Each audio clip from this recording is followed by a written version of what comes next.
What's going on, guys? Welcome back. Welcome back to another live installment.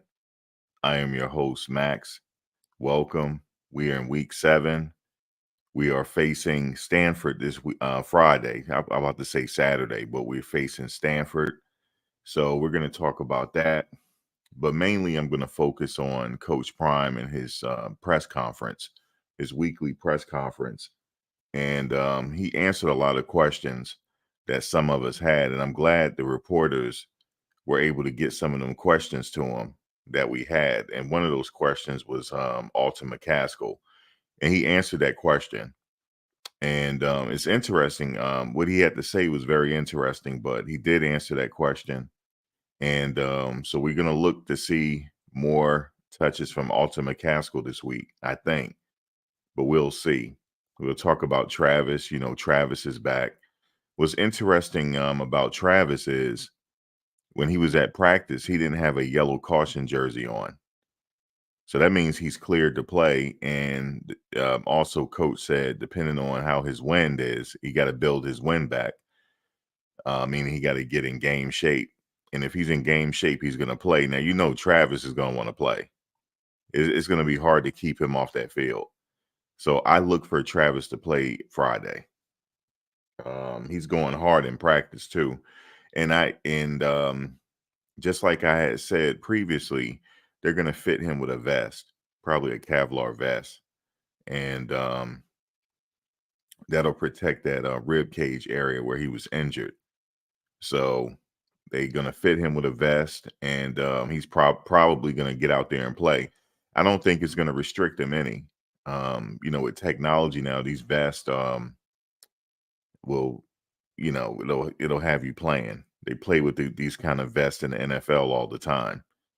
I'm kind of like, I know the quarterback wears he wears padding around his ribs. I don't know if I don't know if the wide receivers do that. Like, I know we did it when I played. I certainly wouldn't want to it's not fun getting hit in the rib. It's not fun, but we had padding.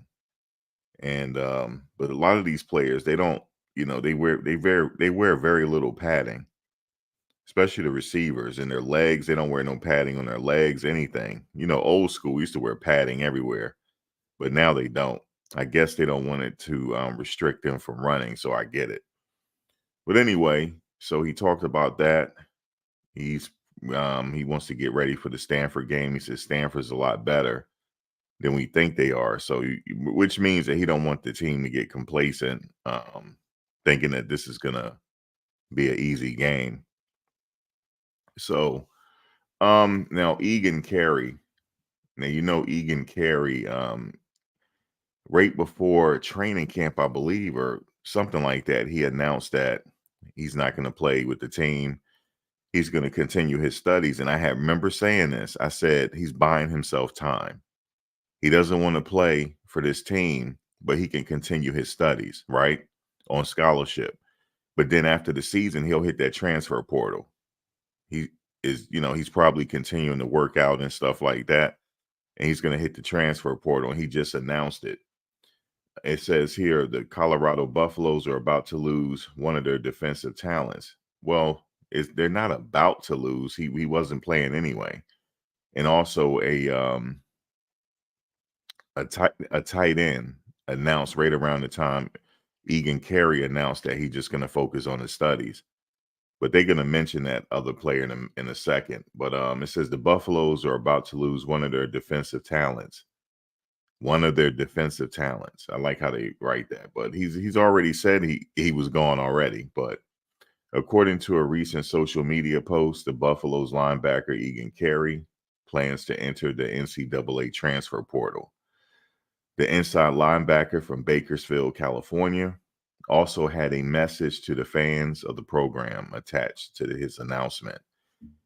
And he said, Buffs Nation, I've had a time unlike any other last year at CU, wearing the black and gold, running behind Ralphie, walking down Pearl Street during the Stampede, signing Rocky Mountain High after the games. It's been unforgettable. With that being said, I'll be entering my name into the transfer portal with 3 years of remaining eligibility, said Carey via, well, they call it X now, Twitter, but X. Carey, along with Eric Olson, that's the other player that I had mentioned, Eric Olson, was a player from the previous regime who elected to stay at Colorado when first-year head coach Shedeur Sanders was hired during the offseason.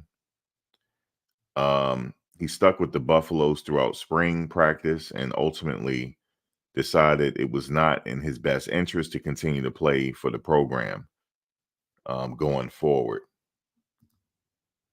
Let me go back here. Despite Carey and Olson electing to lead the program in June, I'm glad they just mentioned that.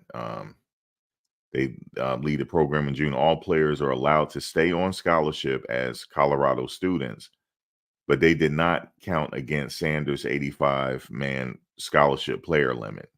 Carey's run at Colorado ends with him recording 4 tackles over 11 games, primarily on special teams, during his freshman year in 2022.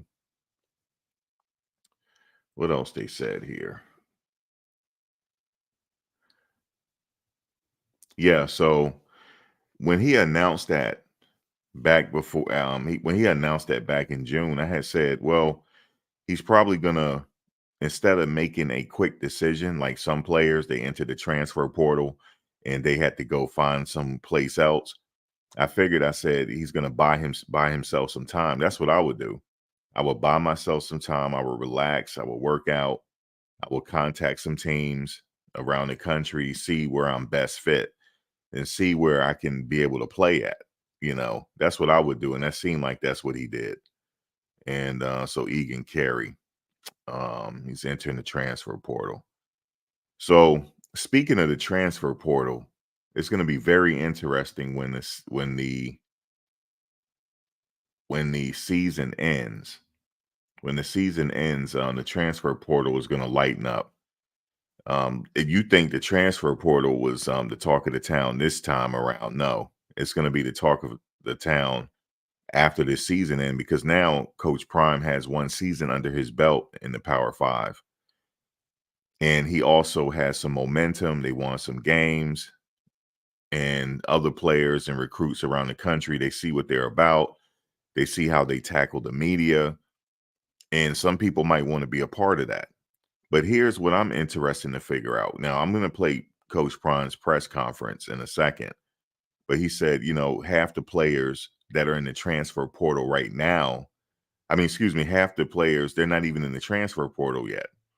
But here's the thing, what I want to know. Will Coach Prime be able to get some experienced stars on the team? That's where the talk is going to be at. Okay, I'm talking about some bona fide stars. Let me give you an example.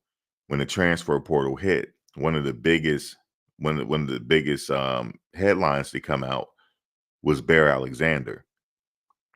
Now, as you know, Bear Alexander, he played on last year's national championship team. They went on to win the national championship, Georgia. He played an integral part of that defense as a freshman, as a true freshman.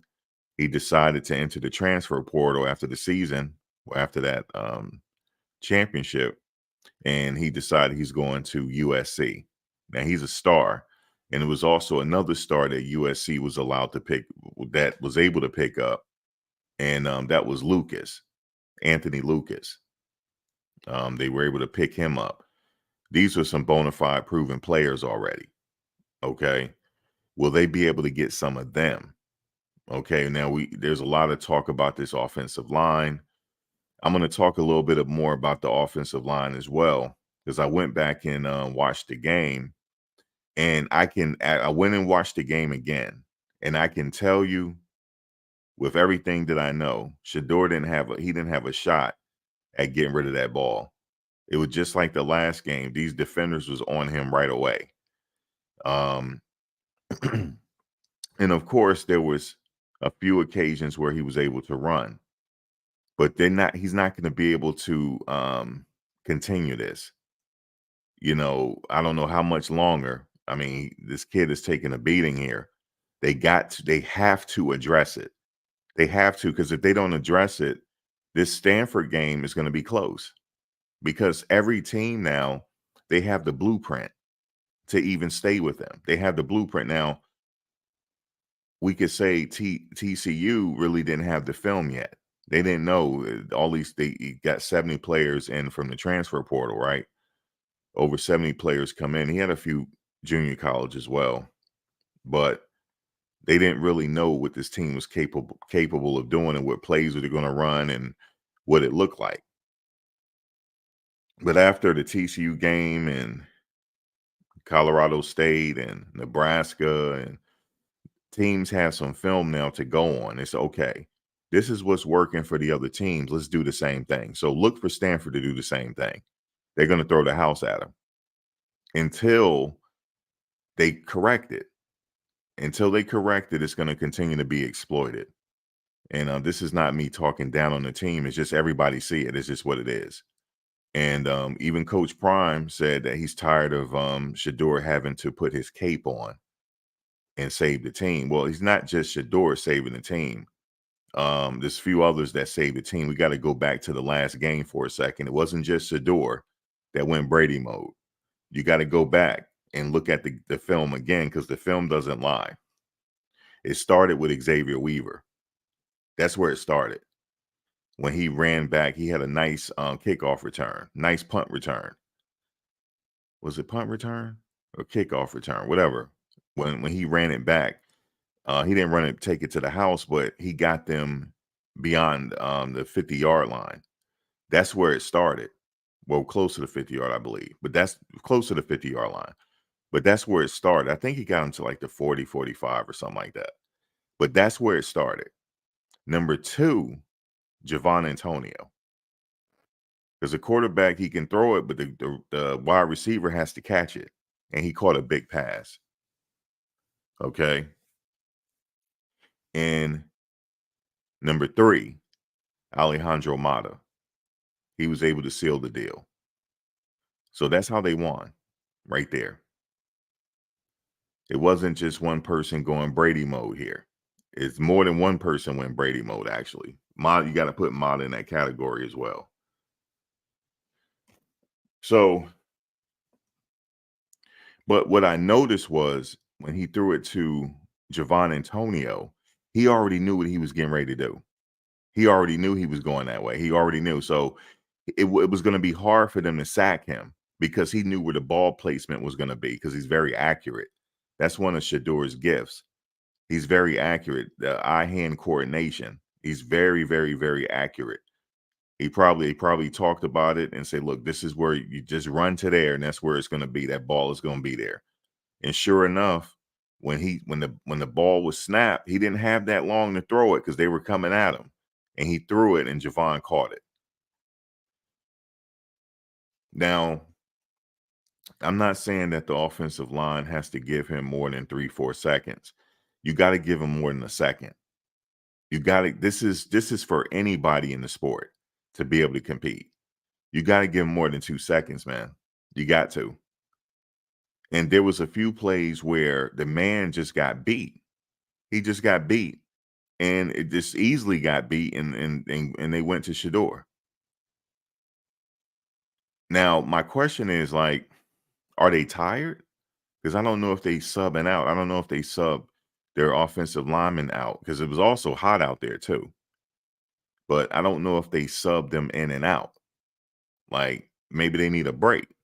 I don't know. But that's up for the team to work on, not me. But I'm just pointing out what I saw in the film, because the film doesn't lie.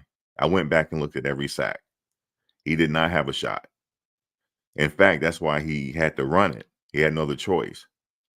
As soon as he dropped back he dropped back 3 steps, and he's surveying. Some people say he's cycling, or whatever you want to call it, or he's going through his progression, right? I can call it many things. He's cycling through. He has great vision, so he can see who's open. He's like going left and right, whatever, however he do it.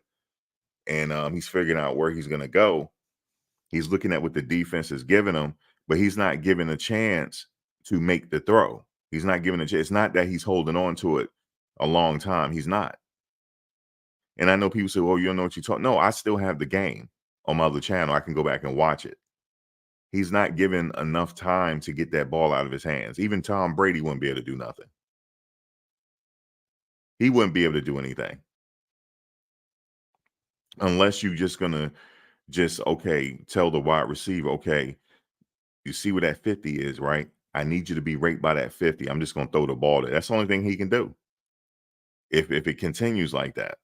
Now, they were successful in the TCU game.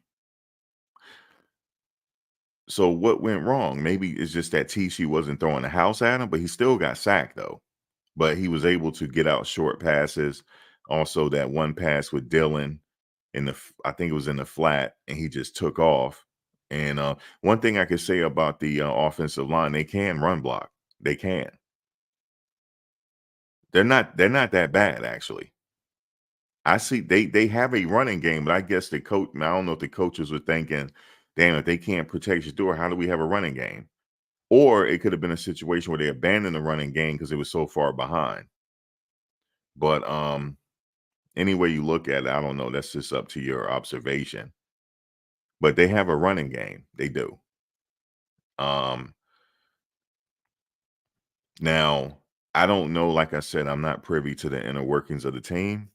I don't know why they're not playing certain people. I don't know why, but it could be some nagging injuries because I know they have a lot of injuries. And I know people saying, "Where's Trevor Woods?" Apparently, he got an injury. So, and I don't know if Juju Johnson had an injury. I don't know, but he was out there suited up. But I'm not sure why he didn't get on the field a lot. I don't know why. That's something that the team, it's up to them if they want to tell us or not. And it's also up to the reporters to ask. They're not asking the questions. Like, what's up with Johnson? How come he wasn't out there? But Coach Pryor will answer the questions if you ask him. He's not a mind reader. Because he was candid about the running backs, and we're gonna get into it. So he will answer the questions. He's not a person that ducks questions at all. And he also said that, he addressed the team, he addressed the coaches. He said they got the picture. He said they sure do. He said we gotta do some things here. But still, all in all, despite all of that, they're still 4-3. They still is above 500. And they have a very good opportunity to win out. It might be tough, but it's obtainable. Just like you said, the team is better than that. It's that they're up. I know somebody said we can't. What did somebody tell me in the comments to use caution? We have to use caution when we're talking about this team because I'm like, for what? What are you talking about? Just football. We talking football. It's not like we're talking about what's going on overseas. We're talking about X's and O's. That's all. That's all we do. We don't have to use caution. These kids are good, man. They are good. It's just that what I think it is, 70 players came together, right? I said I said this for the season started. I said, watch by mid-season. After mid-season, this team is going to start to peak. I said it. I said it's going to take that long for them to peak. What I mean by is they finally got it together and like, okay, this is what we're going to do. You just can't bring 70 men together and expect to win the national title right then and there.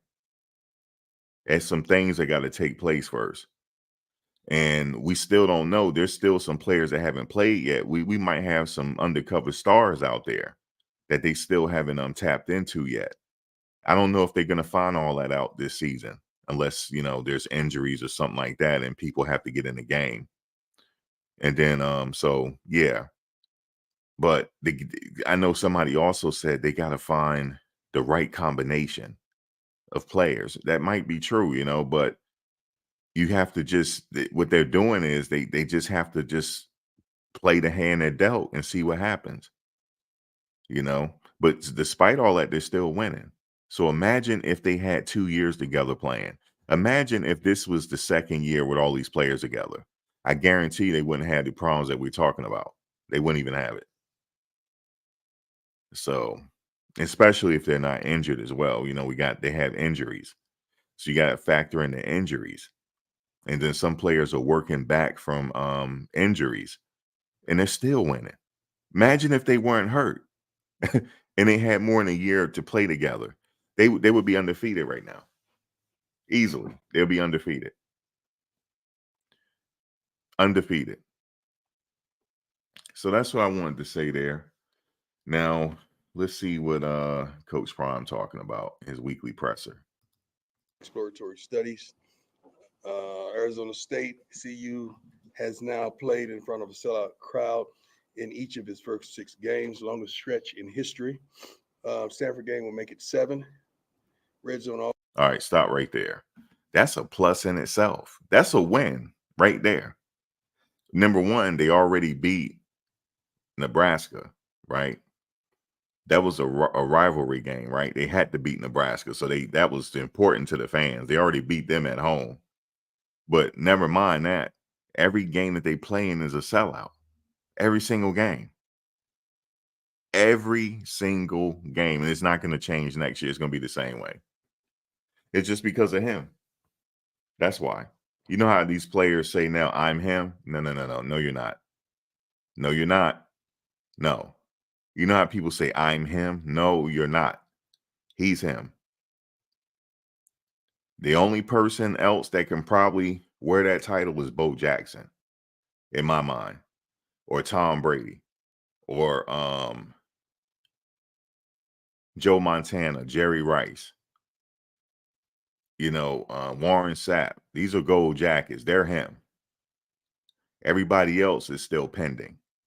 You get what I'm saying? You're still pending. Your career is still pending. At the end, your name get enshrined in the NFL Hall of Fame, then you're him. You're him. Darrelle Revis is him. I know a lot of players like to say that.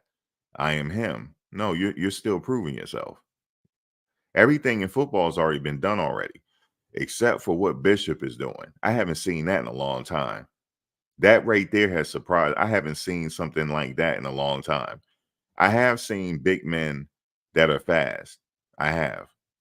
I've seen big men are fast. I was pretty fast for my size. Some people are just naturally like some of us, we just put on a lot of weight, but we can still move for big men. That's where he is. He can move. And then he's on a kickoff return, dog. He's on a kickoff return. And he's the first one to get to the ball? Yeah, I haven't seen that. As they say, everything is new under the sun. I don't know about that one. I'm trying to think what other defensive lineman was in that position. He was damn near like the gunner. I have not seen that in a long time, or maybe never. Like never. So that right there is impressive. And it's so impressive that we were talking about like, yo, why they got him on that? Like, that don't make sense. No, it makes sense now. Now I know it makes sense. Yeah, I don't know what you do with him. Like, what is his true position? Is it the defensive line? Or is it Jerome Bettis? Or do he need to slim up a little bit and be like Jerome Bettis, man? Because I guarantee you, in that red zone, you give it to him. Turn him into a running back. Turn him into a running back, man. I think he said he used to play tight end in high school. So he has the skills. He got the juke skills. You put him in at running back. He might be a Jerome Bettis. I don't know. He might be. If he's that fast, yeah, he might be. And he's only going to benefit in the offseason in that weight room. You know why I say that? Because when did Bishop get there? He wasn't in the spring games. So imagine this year he got the benefit of both spring sessions, both summer sessions, and training camp. He's going to be dangerous. I don't know what they do with him. I know we're saying Travis is an athlete. He's an athlete too.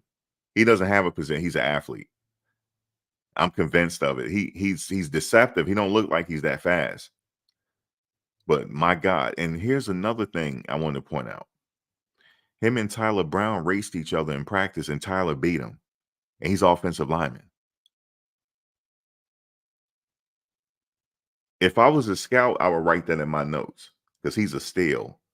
He's going to be a steal. So what I'll do is, if he don't get drafted, I'll pull a Bill Belichick. I'll just keep that in my notes, and I'll remember that he beat Bishop in a race.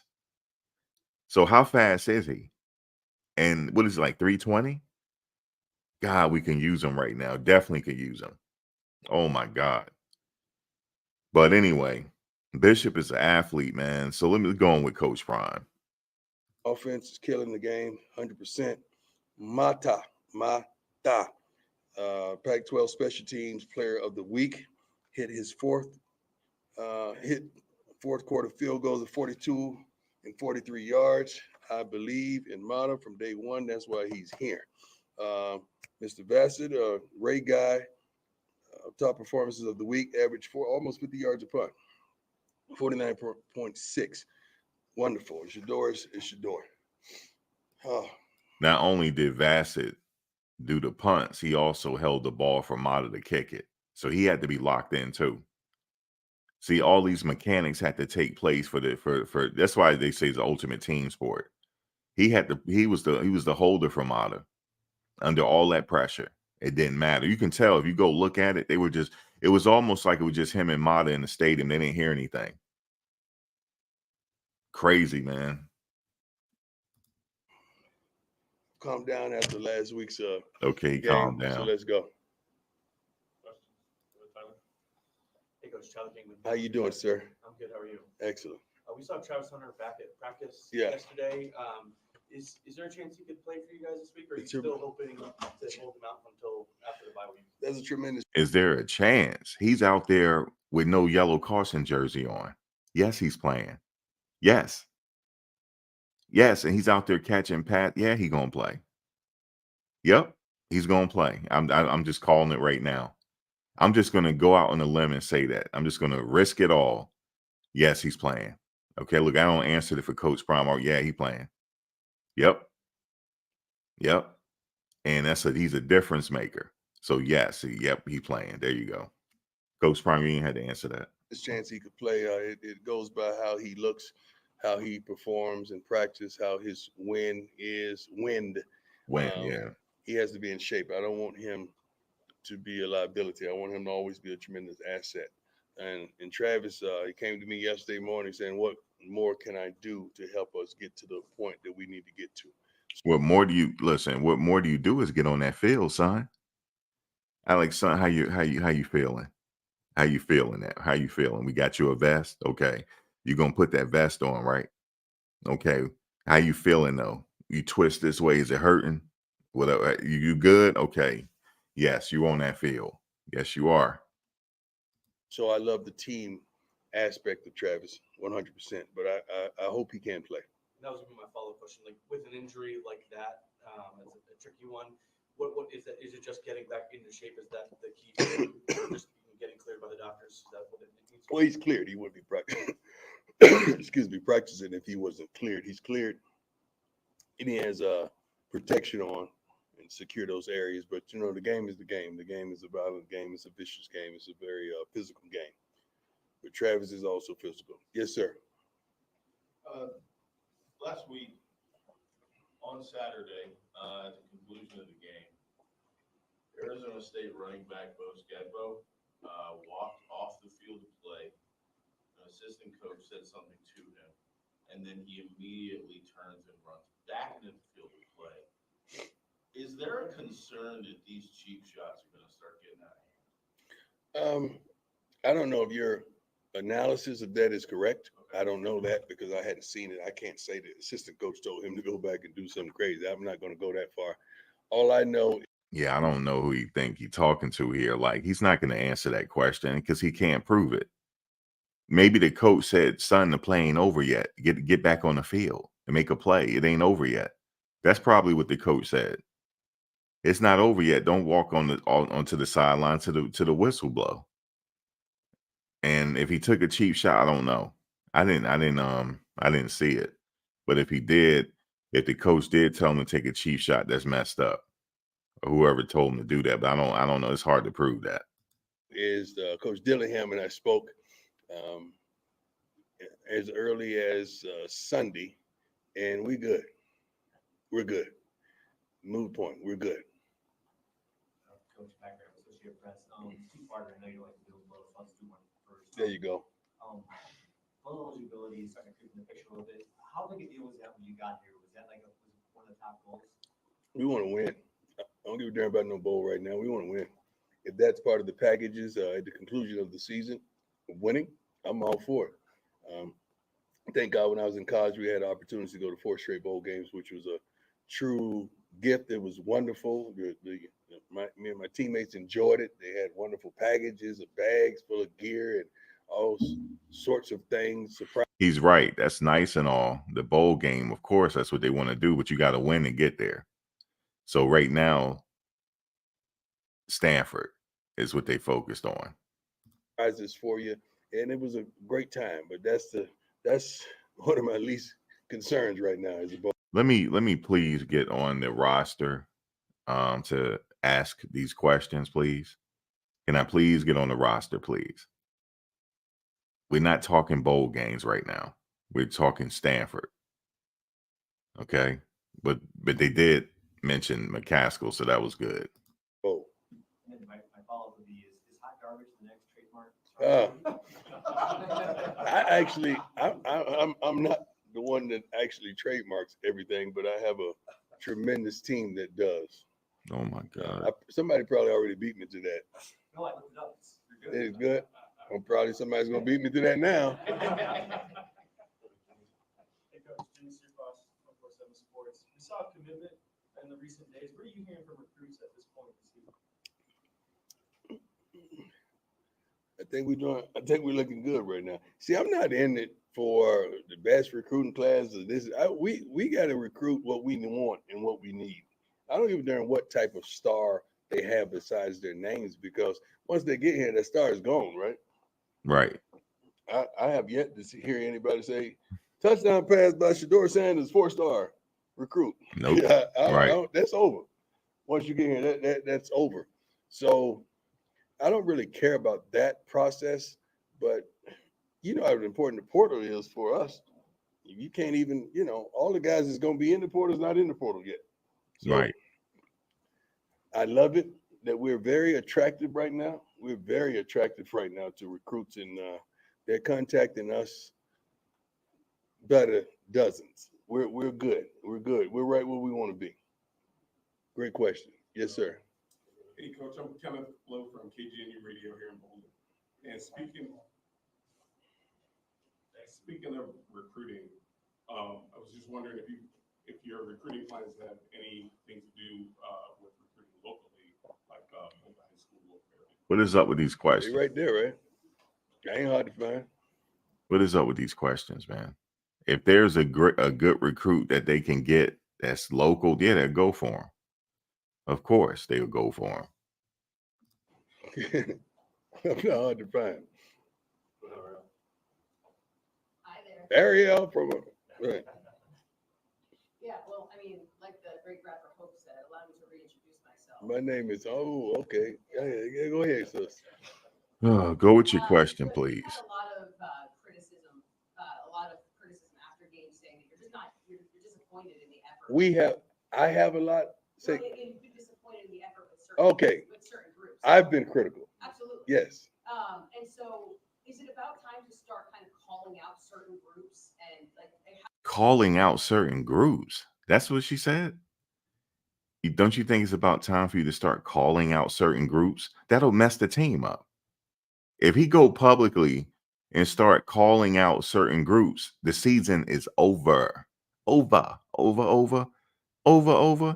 The season is over. It's over at that point. He'd have lost the locker room. It'll be over with. You address that privately. What kind of question is this, man? I don't need to call them out. They know who they are. So then Yeah. I mean, in our meetings, I do. Sure. I can't do that in front of you guys. Right. How do you start to how does it then turn for the next game to get the attention? No. I got the attention. Yeah, everybody inside her locker room, coaches included, I got the attention. So, yeah, this ain't a mind game I'm playing. This is real. So I say what I say and I mean what I mean. I don't stutter nor do I stumble. I make it plain. They know who I'm talking to. Do you think the expectation is different for this upcoming game then? There's lofty expectations for every game for me. And I'm not going to change my standard. My standard is my standard. The way we practice, the way we prepare, the way we perform. My standard is my standard. I have a lofty standard. That's why I'm here. Coach Matt Smith, 104.3 The Fan. Yes, sir. We talked about the slow starts. We talked about it ad nauseum. Mhm. Now, it felt like on Saturday night there was a moment where you just maybe just hit your breaking point, right? Maybe just boil over a little bit more. And then I was watching the video from yesterday, and you had the message to the team about personal accountability, cherishing the moment, Right. appreciating what you have. I was just wondering where the inspiration for that message came from. That stuff comes to me in the morning, man. I'm here early in the morning. I'm in that chair, probably 4:55, anywhere from 4:55 to about 5:15, and I spend time with the Lord when I get here early in the mornings, and my messages derive from my thought process and just something that placed in my spirit. So that's where all that stuff comes from. Sometimes I don't even go in the meeting room thinking I'm going to give them a message, and it just happens. It just happens, and then God just impregnates me with something to give to them. I don't even think we put out the real. We haven't put out the real message from yesterday.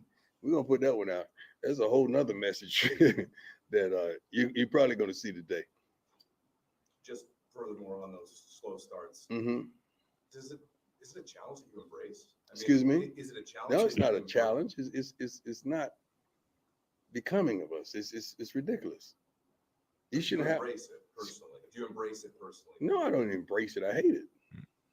Embrace means something Embrace that you are endeared to. Like, isn't it? Like, yeah, I'm not. Oh, these It's questions. not going the way that you want, but it's another opportunity to try something. No. That's not the definition of embrace to me. Like, if I embrace somebody, I'm welcoming that to me. That's what that But I was talking means. about embracing the challenge. Because it is a challenge, right? I mean, it's not going. He's No, still it's going not a along with challenge. it. It's something that we got to do. Okay. Something that we got to do. Something we got to do much better. We're better than that. We're better than what we're showing. We're better than that, and we're gonna prove it. Hey, Coach, Jack Harlow with How you doing, Mr. Harlow? Good. Good. Stanford week. Just wondering what your thoughts are on that program. New coaches. Well, I think it's back-to-back weeks, right? 2 new coaches, including myself. That's 3. We have a daunting task. Not only defeating one another, but building our programs. And I got an opportunity to meet all the coaches at the Pac-12 meetings, and all those guys, to me, they were above board. They were cool. They were straight. So, I don't think any of these guys have any animosity, because they understand the challenges that we're up against, all collectively. But he's doing a great job. To me, he's doing his thing. They're playing hard. They have fight in them. They won't give up. They have some specialists that are pretty darn good, and I love what they're putting on the field. It's going to be a great task. Hey, Coach. Brian Palpable. Yes, sir. Alton McCaskill, we've seen him in There we sports go. Mhm. last few weeks. What's Alton. from being that guy that you guys brought in? Let's see what he say. I don't know. I think we brought everybody in to be that guy. We didn't just bring him to be that guy. We have a plethora of running backs that can all be that guy based on opportunity. He's been banged. No, coach, he is that guy. He is. He's that guy, man. If he can still do what he did his freshman year, no, he is that guy. He is. But he has yet to have given opportunity to do it. But if he given an opportunity, when I say an opportunity, I'm not talking about just one touch. I'm talking about you give him at least 10 to 12 touches during the game. Then we're getting ready to see something. But he hasn't been given an opportunity yet. But if he is that same guy that we saw his freshman year, no, he is that guy. He has the opportunity to be the top back in the Pac-12. He's that type of guy. He's first round draft pick type of guy. I'm not talking about you stay at home and watch the draft and get drafted. No, he's there with his suit on. to shake the commissioner's hand. He's that type of guy. Banged up, he's been injured. He's just getting back to really game speed of his expectations, and we're trying our best to play all those backs. All our backs, that's probably the best collective group on our team, the running back room. Those guys are really good, and Coach Flea does a great job with I agree that running back room is pretty good. them. But it's just tough. It's just tough to get them carries because they're so good. Smoke is one of the shoot. If I say Smoke is a dog, man, is I told y'all. So some people said, man, he ain't even started his other school. No, he's a dog. He was being mentioned as for the NFL draft. hard to even get him a darn. It's just that Kentucky played both backs. Like I was saying here, why can't they play both backs, one on each side of Shedeur? They were doing that. They were subbing the backs out interchangeably during the games. Smoke will come in, he will run for a big one, then he'll come out the game. Then the other one will come in. They had 2 good backs. They had 3 actually, Kentucky. Just tough. It's just tough to get them carries because they're so good. Smoke is one of the shoot. If I say Smoke is a dog, man, it's hard to even get him a darn carry. We got to get. Now see, here's the thing here. If he's a dog, so he's saying he's such a dog, it's hard to get him carries. Yeah, I don't know. It's something up with that. It's something up there with that. Like, if he's a dog, you got to put your dogs on the field. You got to put your dogs on the field. Because 1 week y'all was saying y'all didn't have a running game, but he's a dog. Okay, if your running game ain't working, then put the dog on the field to see if it'll work. See, you got to put the best players on the field. Dylan, much more touches. Savion, you know what he brings to the table. Right. I don't think he got a touch last game, or maybe not. I mean, it's a daunting task to get these guys their touches. We got to do a better job into doing that. But you're going to see him this week. You're definitely going to see him this week. So we definitely going to see Smoke this week. I don't know about McCaskill. They still working him back. That I understand. Like, if they feel like he's not ready, then he's not ready. Then that's cool. But Smoke, if he's a dog, you got to get him some touches. Now, the coach just stamped the approval on Smoke. You just heard it. He says Smoke is a dog. But the dog ain't playing. The dog is on special teams. In fact, he's such a dog, he usually the first one at that ball. Usually. And he had a big tackle the game before last. I was surprised. I was like, who is that? Oh, that's Smoke? What the hell is Smoke doing out there? He's supposed to be lined up in back of that wide receiver to the side of to the side of the quarterback. Because I know they play the shotgun these days. He's supposed to be right there waiting to get that ball handed off to him. You got to play your dogs. You got to give them a chance. You got to one or 2 touches is not good enough. That's not good enough because you got to get loose. You can't get warmed up off 1 touch. You got to let them get loose. I know you guys are pass happy. You want to go with Shedeur. I get it. But Shedeur is going to be put on his wallet if y'all don't get this running game going. He's going to sit on his wallet on Friday. That's what's going to happen if y'all don't get this running game. Because once you get all that going and you got a bona fide threat that can run one long and get a touchdown, the defense is going to be on their heels. You got to keep them guessing on their heels. So if he's a dog, he got to play. There was a segment I was watching. I don't know if it was on Well Off Media or Reach the People Media. It was leading up to the last game. The camera went to McCaskill, like, hey, what you gonna do today? He said, I am going to be special. And he said it with a laugh. Meaning he gonna be on special teams. He said, I'm gonna be special. I'm gonna be special. See that? See that? He want to run, man. He want to run that ball, man.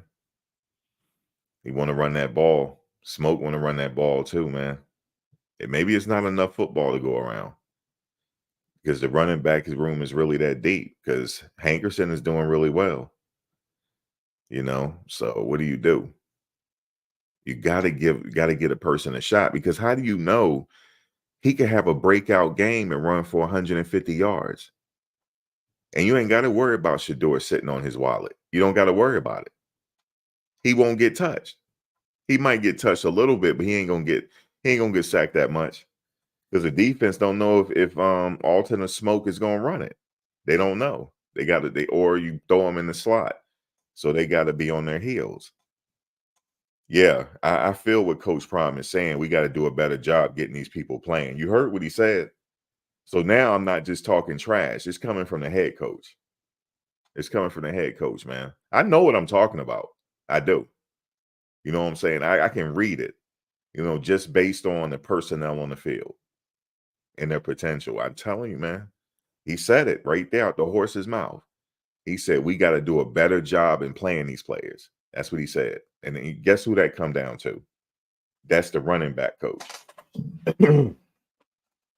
That's the running back coach. Yep. That's the running back coach. So now I'm okay with saying it because the coach just said it. He just said it. If he's a dog, you got to play him. You got to figure out a way to get him in the system. You got to.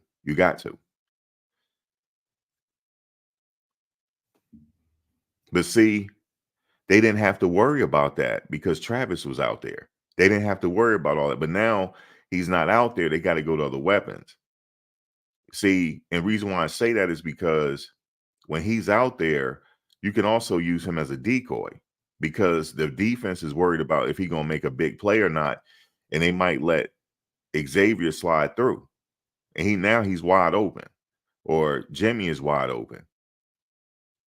You know what I mean? Or then if Xavier is burning you, now you got to put some attention on him. Now Travis is burning you. See, they didn't have to worry about the running backs before. They didn't have to worry about it. Now they do. Because even if Travis is out there, they're still going to throw the house at you. They're still going to do it. Because if I was an opposing team, I'm like, oh, y'all can't handle the blitz. Oh, nah, fam. Y'all can't handle the blitz. I'm going to put all kind of blitz packages your way, because y'all can't handle it. So in my mind, that's my strategy. Throw the house at you. Because if you do that, he ain't going to get the ball to Travis. He ain't going to get it to him. Because the reason why I know that is because when the defense got to Shedeur, he didn't have a chance on this earth to throw that ball, but tuck that ball and fall down. Now there was one play where he got hit pretty hard. His head hit the ground. And then he kind of winced a little bit. He got up slow. Please put your dogs out there. Please put your dogs out there. Now you're opening it up for Dylan. Now Dylan slide on in the game, throw it to him in the flat. He gonna burn somebody. I'm telling you. It's gonna be pretty to watch. Now y'all got a track meet. Now you got a track meet. Now you got all these speedsters on your team. You have a track meet. You got a track meet. Caleb Mathis run routes like nobody's business. I see it in practice from the little film y'all have. He's like a little Wes Welker. Y'all got a track meet on your hands. Maybe it's the coaches, man. Maybe they just, I don't know. It's something about practice. I don't know. It's something about practice. I don't know, man. But y'all heard it from the horse's mouth. I'm glad he said it. We got to do a better job of getting these people the ball. Hey, Coach. Jake Schwartz, DMVR. We saw Adam Hopkins wear number 36 and playing defensive back. I'm just curious if you have an update on him and what he's shown so far. Kid is very versatile. He's very versatile. He helps us out when we don't have the number of guys that we need. But some of the guys really, they improved injury wise. So he's versatile enough that he can help us out tremendously. And that's what he's been doing throughout the whole season. Hi, Coach. Isabel Hall from the Frederick High school banter. Two-part question. When did you develop a desire to mentor young people? Developing desire to mentor young people probably started when I was playing high school sports. I always took it upon myself to target several young men and help develop them not just as athletes but as men. I remember this one kid named was Jip. I think he's passed away now, but he was real frail, real thin, real skinny, but he was like a comedian. And he was a pretty good basketball player, but we made him our. You seen that video? You seen what Caleb did in that video when he turned that corner? Did you see how sharply he turned the corner when he caught the ball? Oh my God, will they please get this kid? They got to get him some. They got to figure out a way. He's a true freshman. I know they probably thinking he's small. No, it don't matter.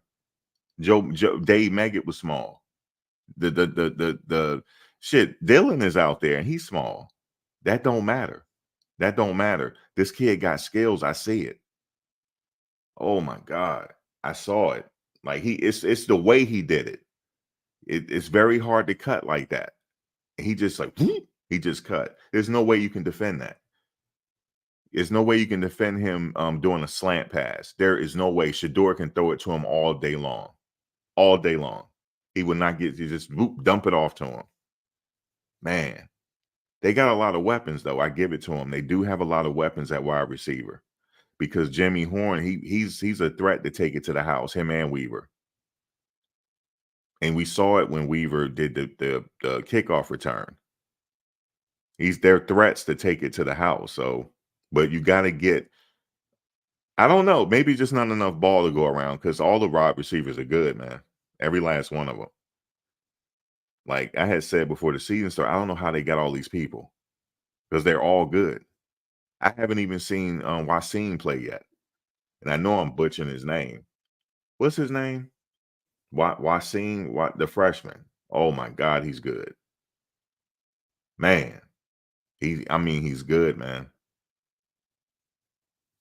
And they are featuring SRT a little bit, Willie Gaines, but they got a lot of weapons. But when you focus on just 1 and 2, 2 players ain't gonna get the job done for you. Let me tell you something. If you just focus on your 2 stars, you're not gonna win.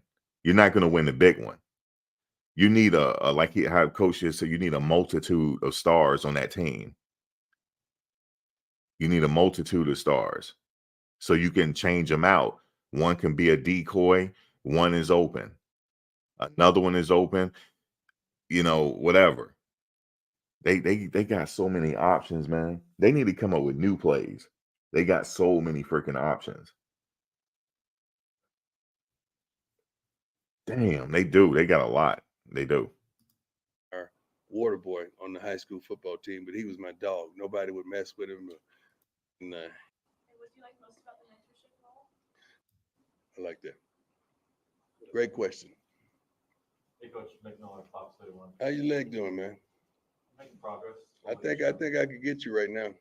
I think so too. I think I could get you right now. Shedeur leads all of college football with passing yards. Hmm. He's also the most sacked quarterback.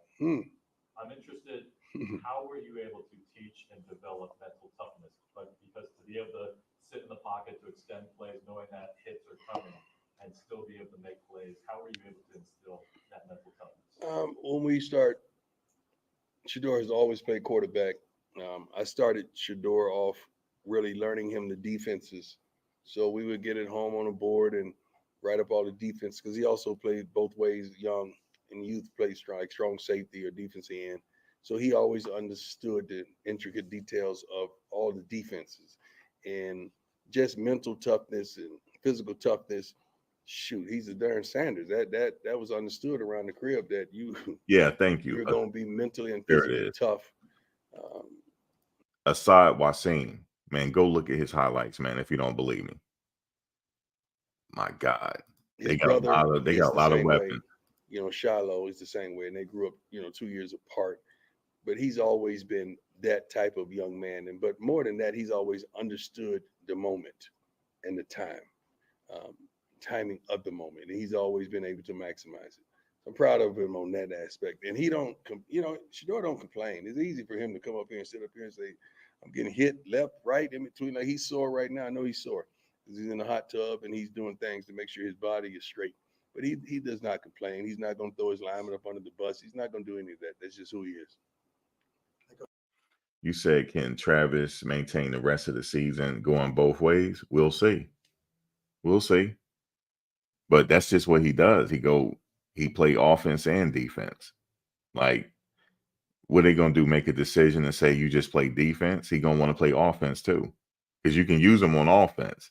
You see what I'm saying? So, but like I said, they're deep in the wide receiver position. He said that the running backs are their best room. I would say they're equal.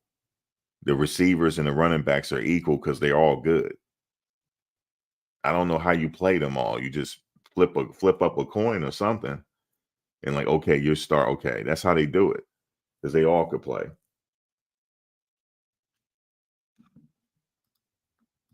Coach Adam Tiger 24/7 Sports. Yes, sir. Carter Stoutmeyer got his first start against Arizona State. I know you have a long history with his father.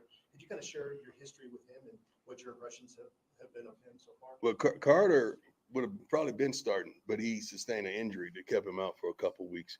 But like his dad, he's physically tough. See those injuries he's physically again. imposing. He can run, tackle well, does everything you tell him to do, and then some, and understands the totality of the defense. So he doesn't bust coverages or do anything like that. He's a good kid. He's been raised right. He's been trained right, and he's mentally tough. I know he gave up a touchdown in the game, and the thing about it was just a thought process because we had been telling. How about Kamani? Was that a thought process too? When he gave up that pass, was that a thought process? I want to know, are they equal? Because I saw 2 plays of Kamani on that tape today. He shut these people down. His long ass arms, it's hard to get that ball because his arms are so damn long. He probably got a 6'7" wingspan or 6'5" wingspan. All he got to do is just put his arms up. You're not going to catch it. You're just not going to catch it in man-to-man coverage going down the field. You're just not going to catch it on him. His arms are too damn long. He's kind of like a Sauce Gardner. Like just the way he looked, he remind me of him. I'm not just saying that because he played for the Jets, but also like damn, who else? They got them long ass arms. He got them. When I saw it, when they were doing a straight route, like going down the sidelines, he was running with the guy and he put his hand up. It was no way the guy was gonna catch it. There's no way. Now, my thing is, in that game, when that slant, ain't nobody on that team could defend that slant route that was thrown on Kamani. Ain't not one. I can't find one on that team that could defend that. I can't. That's a very hard pass to defend. You got to have help. Like when you see that developing, your safety's got to see that, and they got to be ready to come help because that's very hard to defend. And I don't care what nobody say. I don't see a lot of NFL cornerbacks defending that type of play, especially when the receiver is using his body to shield you off, because that's what happened. The guy was shield. He was a big, he shield the pass, and really, I guess the only thing is, like, if you anticipate and try to dive for him, he can juke you, and you're gonna look even worse. That's a very hard pass. That's a very hard play to defend. Now, that last play with the touchdown, Kamani would have batted that. His arms is too long. He would have batted that down. See, somebody is looking at him, and they're looking at his weaknesses and his strengths, and they're going to try to go get this kid. You wait till the all season. This transfer portal thing is going to be something like you have never seen before. It's going to be something that you have never seen before. They be like, okay, this is his weaknesses, but let me play him to his strengths, though. Okay, he can do this well. I need him to do this. Maybe he's on the wrong side. Maybe I need to play him on his natural side. I don't know what the deal is with him, but they need to sit down and talk to him. Like, What exactly are you comfortable with? It's not my way or the highway. You have to be, how do you gotta say it? You gotta be flexible. Because I'm like, yo, like, okay, I don't know anybody on that team that could have defended that damn pass. I don't even think Darrell Reeves could have did it. the way that play was set up. I don't even think Darrell Reeves could have did it. He would have needed help. Now you put him on the island, no, you're not, it's gonna be a problem. So that's what I wanted to say about that. That slant route is hard. The weight. You said, so you insinuating he finna leave? No, I'm just giving my, see, look, what's wrong? Let me just stop the show for a minute. Let me stop the show. And I'll be done after this. What's wrong with giving my opinion? I'm not saying I'm right. What's wrong with giving my opinion? I'll wait. What's wrong? I'm just giving my opinion.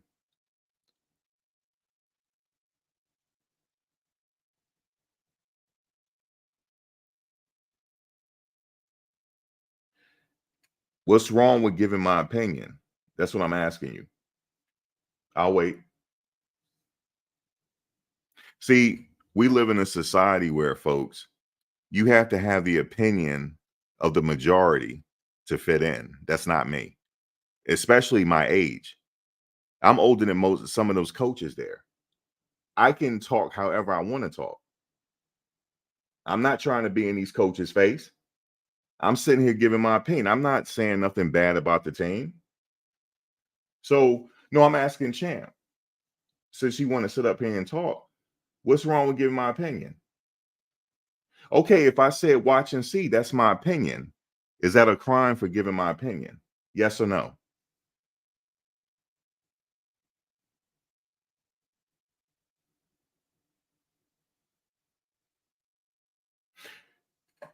Well, see, the problem is, Champ OG, I'm not saying what the majority is saying, right? I'm not saying that. Like, I'm not afraid to say if I was McCaskill, I would go to USC if they don't play him. Okay, that's my opinion. So now let's get off Kermani. Let's go back to McCaskill for a minute. Me and you talking. Ain't nobody else in here. Just me and you. I think if they don't play McCaskill this year, I think he should transfer to USC. Is that a problem? Is that a problem with you when I say that?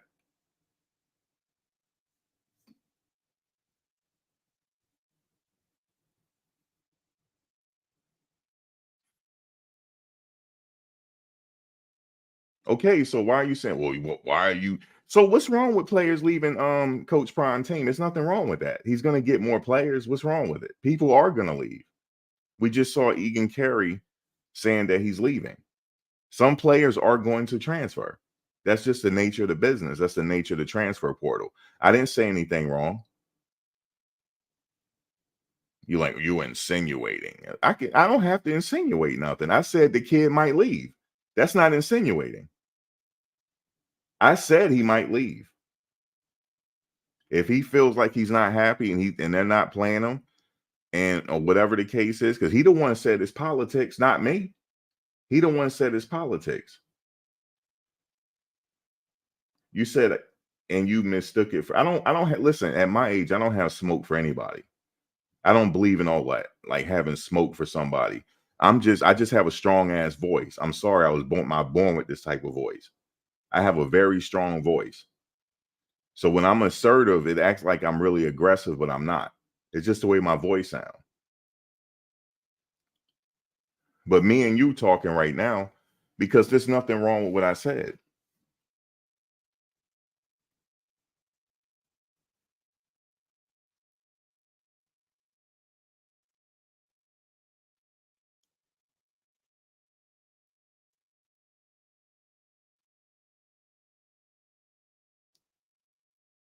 It's nothing wrong with me saying with also with Smoke and McCaskill.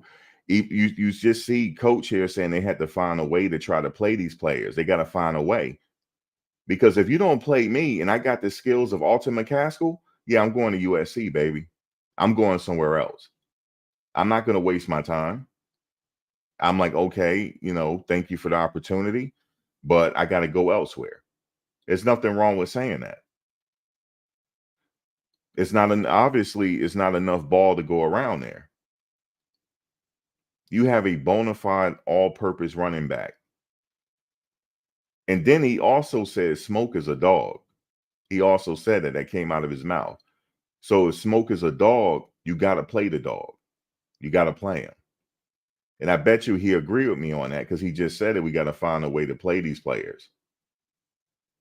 So stop trying to do little nitpicky stuff in the comment section because I see it in other channels. Oh, well, these other channels are saying this and this, trying to cause trouble.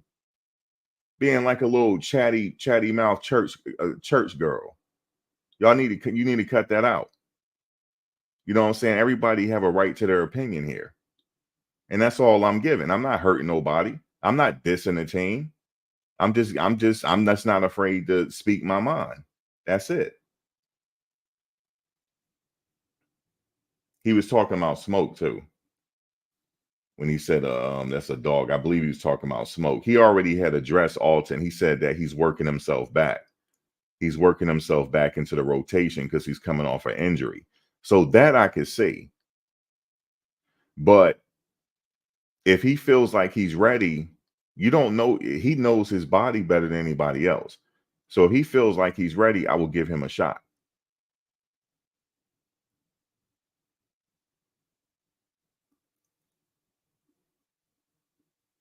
Look, I'm not saying you got to agree with me, but don't sit up here and say, oh, you were insinuating, you getting at me. So I had time for a minute. I had time just me and you talk. That's all. I just had time for you. Yeah, I chose to call you out over everybody else. Yes, I did.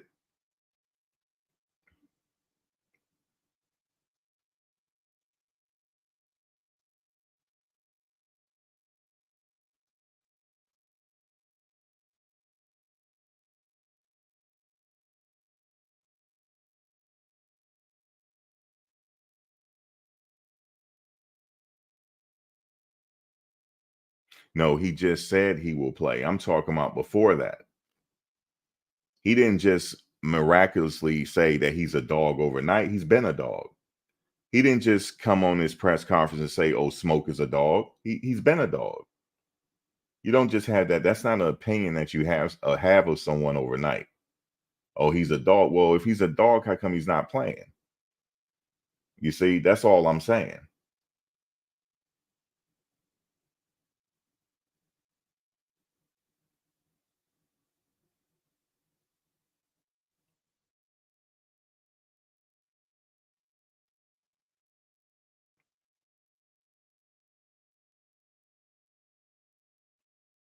All right, let me get back to what I'm doing here. Yeah, I'm not sitting up here insinuating nothing. I'd speak my mind over here. If I feel like I think I'll say it. He should leave. So what? I'm not sitting up here hurting nobody. I'm not doing that. I'm just giving my opinion, just like everybody else.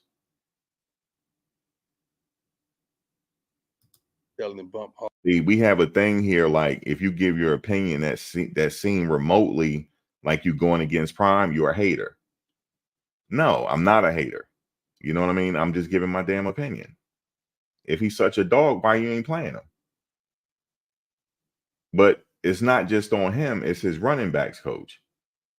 We got to figure out how come he's not playing him. We damn near at mid-season. You know what I mean? It's a half a season going on already. Yeah, he ain't God. Yeah, let me tell you something. I follow him since Florida State, right? I like his style of play. I like him as a player, but I don't put nobody on a pedestal. No, I don't. If I feel like you're wrong, you're wrong. It don't mean that you might not be wrong, but if I feel that you're wrong, I'm gonna say it. I'm not trying to be in his face. I'm not trying to. I'm just sitting up here. I like talking about sports. You know what I'm saying? But don't sit up here and try to like I'm nitpicking or something. Well, you insinuating he's leaving? Yeah, I'm saying he might leave. Yeah, that's what I'm saying. I'm not insinuating anything. I said it. So let's get back to it. Sorry, y'all. Hard from the outside, make him throw the ball inside, you know, and on a deep route, then at least to give your safety a chance to get over. And that's the one time that he didn't do it, and he got caught. But we're happy with the way he. No, he answered the question about the running back situation. He said we gotta figure out a way to get these guys touches. That's what he said. So that's the issue that they're having is trying to figure out a way to get these guys the ball. He just said it. So he answered the question. It's like no mystery anymore on why Smoke and them not getting the ball. He got to figure out a way to get them the ball. And that's something that they got to work out. He's responded in the way he's practicing this week, but he's an unbelievable kid. I wish every freshman could come in here like Carter. Stop my. Hi, Coach. Michaela Herbst, CU Independent. How you doing? Good. How are you doing? In all of my 4 years at CU, I've never seen this much. Hold up. You keep coming at me. Yo, it's over with. So I'm gonna tell you what I'm gonna do. Hold on one second. You just keep going on and on and on. You know what I mean? It's over with. And you said, and I said what I said. Man, get up out of here. Come on, man. I ain't the one. I just go somewhere else, man. Sorry, y'all. And first of all, I want to say thank you so much for all of the work you are doing. You don't have to read that. Just tell me that, baby. How will you continue to inspire the Boulder community to be passionate about football? I'm passionate about everything. I don't just want them to be passionate about football. First and foremost, I want them to be passionate about their lives. Yeah, listen. I want them. I call a spade, Carolyn. If you ain't playing a dog, like that's a problem. But look, here's the funny thing, though. He said it was a problem. This is not just on him, it's his coaches. He's saying he got to figure out a way to get these dogs in the game. So that's the issue that he has. He got to figure out a way to get them in, run some plays for him. And that's the issue. And he just answered the question. And then the only thing I said was, if I don't get no touches, I recommend them leaving. And then somebody said, well, if they leave, we don't need them then. No, that ain't the right attitude to have. You don't have a Randy Moss on the team and let him leave and be like, well, we don't need him. No, it's your fault. You should have found a way to play him. You see what I'm saying? You should have found a way to play him. Yeah, too many people afraid to tell the truth. Absolutely. I'm not, though. Not that I don't. And look, if you notice, I'm not even saying anything bad about the players at all. I feel like this is not the players' fault that Shedeur is not getting protected. I feel like it's on the coaches. I don't feel like it's the players. I feel like the plays are too, this is what I feel like. I feel like the plays that they're running is too predictable. You know he's going to throw it. So you're just going to throw the house at him. It's that simple. That's the coach's fault. That's not the players. Like the offensive line, they might be good, but they can't handle all these people coming at them on a blitz. They can't cover everybody. You know what I'm saying? Especially if you ain't got the tight end right there. You're not going to cover everybody on the blitz. They're so predictable. I'll throw a blitz at them the whole game, whether they run it or not, until they implement this running game and stick with it. And then, I mean, they got a passing game. We already know that. They got a passing game. When are they going to learn? When Shedeur get hurt? When you going to put your dogs in?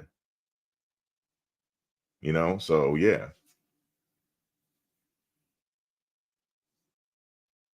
You said you believe there's politics and who gets to play. Well, in every facet of life, unfortunately, we got a form of politics.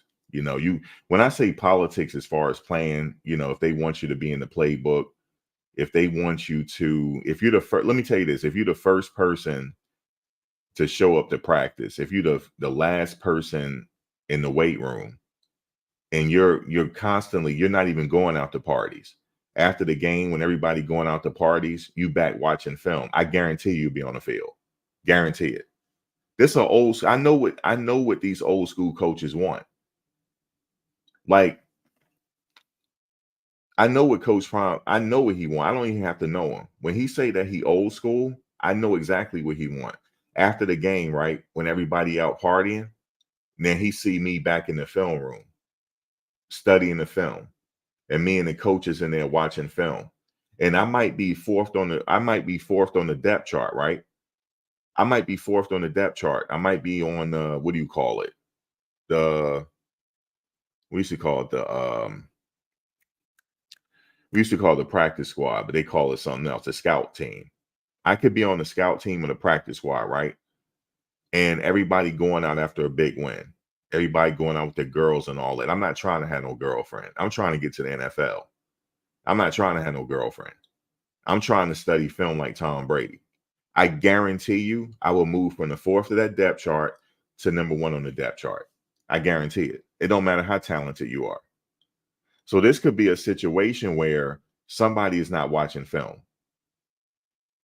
And for somebody like him, he don't care how good you are.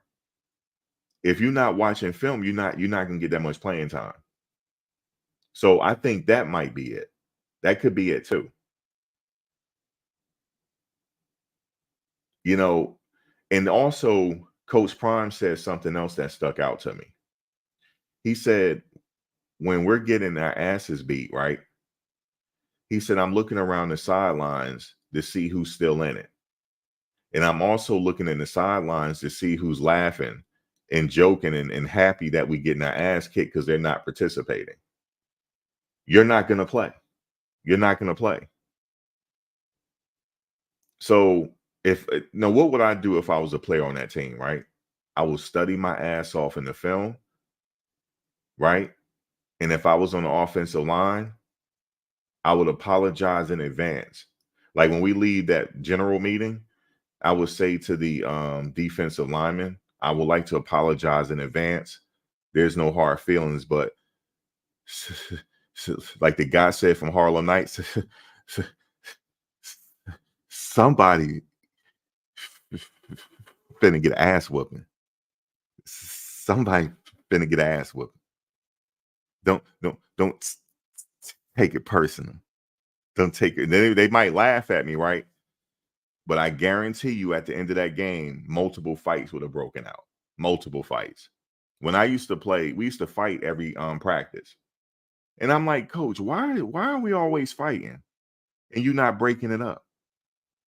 He was like, because y'all fighting. He said, that's football. You know, y'all need to get it out because y'all working hard. But I said, damn, Coach, every game I got to get hit upside my head. And I got to be fighting. Yeah. I would say it. Don't take this ass whooping personally. Somebody can get the ass whooped. That's what I would say to him. I would be so damn serious. I don't got time for no what do you call it? Social life. I ain't got no time. I'm in that film. I'm in my studies. The only thing I'll be doing there is studying. Right? After I finish studying, I'm gonna hit the weight room on the off seat, on the off times. I'm in the weight room. And after the weight room, I'm in there in the film room. And then after that, I'm going to sleep. So I ain't got time for no women. I ain't got time. There's plenty of women when you get to the NFL. So I ain't got time for it. So, and that's just what it is. That's what he's looking for. I guarantee you guys, that's what he's looking for. And he feel like he ain't got it in everybody. I'm telling you, that's what the deal is.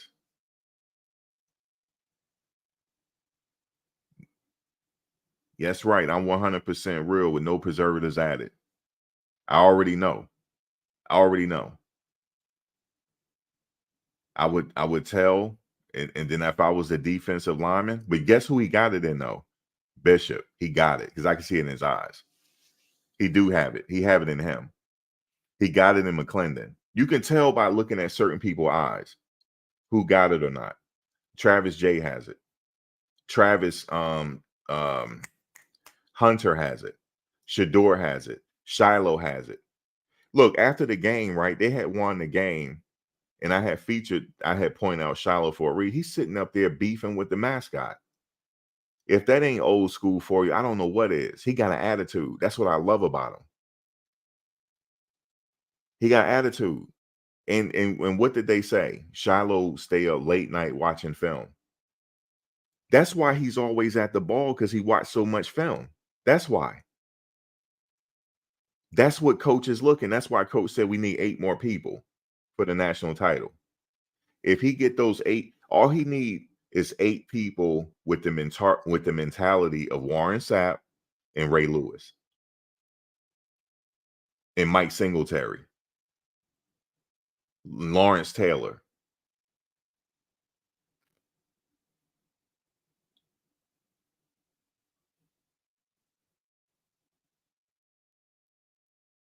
That lineman, that great lineman that used to play for the Lions. He got an African name. I forget his name. You need somebody like that. You don't need somebody that's always on social media. You need somebody in the fucking film room. That's what you need. Okay? You need somebody that damn near throws up almost every practice. They working so damn hard. That's what you need, man. I can look at a player eyes and tell if they got it. It's something like it's either you, it's like some people you got to get it out of them. Some people have it. Guess who else have it, y'all? You're gonna be surprised when I say this. Guess who else have it? Got the mentality, but I don't know where he at with his film study. Kermani has it. You can see it in his eyes. He has it. Yep, he has it. He has it. Taj Austin has it. The other guy, number 44, has it. It's certain looks they have. That's how you know they're dogs. It's certain looks they have. Yeah, Mata has it. He brags about it too. Yeah, Sue. Not whatever his name is. Nadami Kasu, whatever his name is. He had it. Julius Peppers had it. Like, you gotta live and breathe fucking football. The hell with the women. Okay? The hell with the women. Okay? You there for football and school. You there for school and football. You ain't there for no relationship. You there for school and football in the film room. That's what he's looking for. I guarantee you that's what he's looking for. Listen, when he was in college, he was under Coach Bobby Bowden. Mickey Andrews. You don't think that's what he's looking for, man. Trust me, I know what I'm talking about. I know what I'm talking about, man. That's why when people make little slight comments at me, man, listen, man, get out of here, man. Because in this generation, it's hard to find. When you find dogs, you keep the dogs when you find them. You know what I'm saying? I can tell if a player, if he's on social media a lot, lollygagging, nah, man, that ain't a player to me. No, that ain't a player to me, yo. You're supposed to disappear in the film room because you're supposed to watch so much film that you know your opponent, that you know if your opponent twitched just a little bit, you know he getting ready to throw it. That's what Lawrence Taylor used to say. If he said, I can tell, he said this one quarterback used to flinch. That's how he knew he was going to throw it. Because he watched it in film. That's what Coach Prime, that's why he's so frustrated all the time. And then he also said something about, he said something about film study. Do I gotta encourage you guys to this? No, you don't encourage the dogs to study film. They already in the film room. That's why I remember when the defensive coordinator, listen, the coaches, you can have great coaches, but they can't do shit if they ain't got the personnel. You gotta have somebody that's 100% dedicated.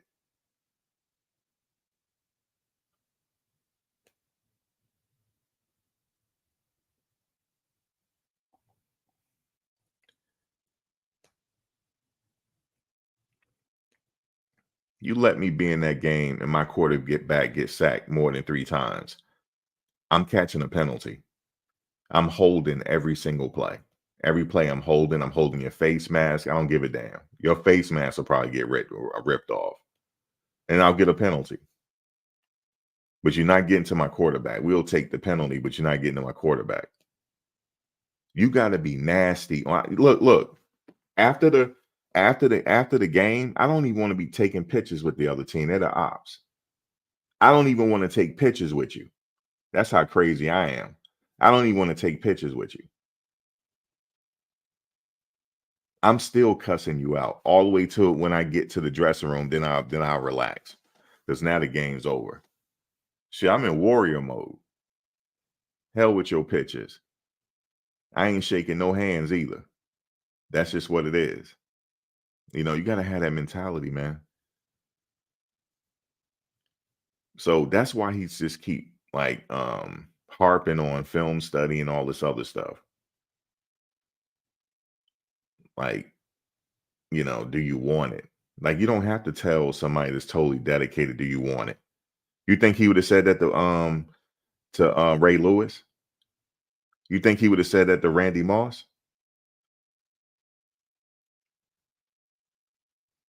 You think he would have said that to Michael Vick? Do you want it? No. You already know they want it.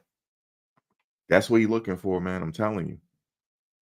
To be passionate about today. I want them to be passionate about their futures and passionate about their health and their financial aspect and their jobs and their careers. I want them to be passionate about everything, not just the game.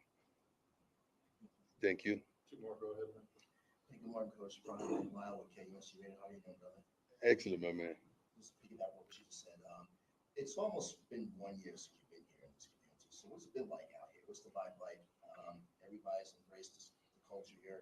What's it been like personally to see this kind of site? Wait, you said yeah, I know which one. I know which play you're talking about. And then coach also said when number 2 lowered his he lowered his what do you call it? He lowered his pads on the guy. Y'all said he lowered his pads on what's his name, son? What's his name? Son was out there, but he lowered the pads on him. He said nobody came over there to help him up. He gonna find his dogs. I'm telling y'all. If anybody close to Coach Prime, go ask him. Would he say that about Ray Lewis? Is he looking for a Ray Lewis? And watch what he tell you. That's what he's looking for. Is he looking for an Orlando Pace? That's what he's looking for, man. That's why he said he 8 dogs away. But he might have the 8 dogs there now. He might have them there now. Sometimes you just got to get it out of them. But a coach should not have to tell you to go watch film. Period. Shouldn't have to tell you. You're supposed to be living and breathing it. But see, most people, they don't want to spend their whole day thinking about football. They don't want to do it. Because some people are like, oh, I'm not going to the NFL. Fuck that. You know what I'm saying? I'm about to go to this party and go get me some numbers. You see, he's not looking for those type. He's looking for the type that live and breathe it. That's what he's looking for. He has it in a lot of them, though. And a lot of them I see, he has it. No, I said like, yeah, the Ravens. I said Ray Lewis, if Ray Lewis was on the team. You know, Ray Lewis played for University of Miami. Do you think his coaches said for him to get in his film room at the University of Miami? No. He lived in that film room. He still went out and stuff, but he lived in the film room.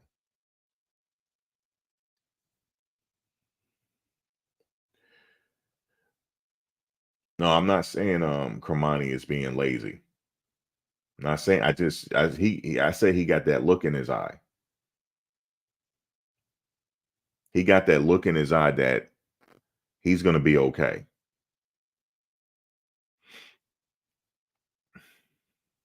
Look at you. Moss was in trouble at Marshall. I knew somebody going to bring that up. Moss was in trouble at Marshall, but he got a gold jacket though. So what are you talking about? He got a gold jacket. He got a gold jacket. I ain't saying everybody perfect because Ray Lewis got caught up. You going to bring that up too? So yeah, he got a gold jacket. I'm talking just football. I'm not talking about life. I'm talking about just straight X's and O's to do your job. That's what I'm talking about. You see that, Jeffrey? Somebody going to bring that shit up.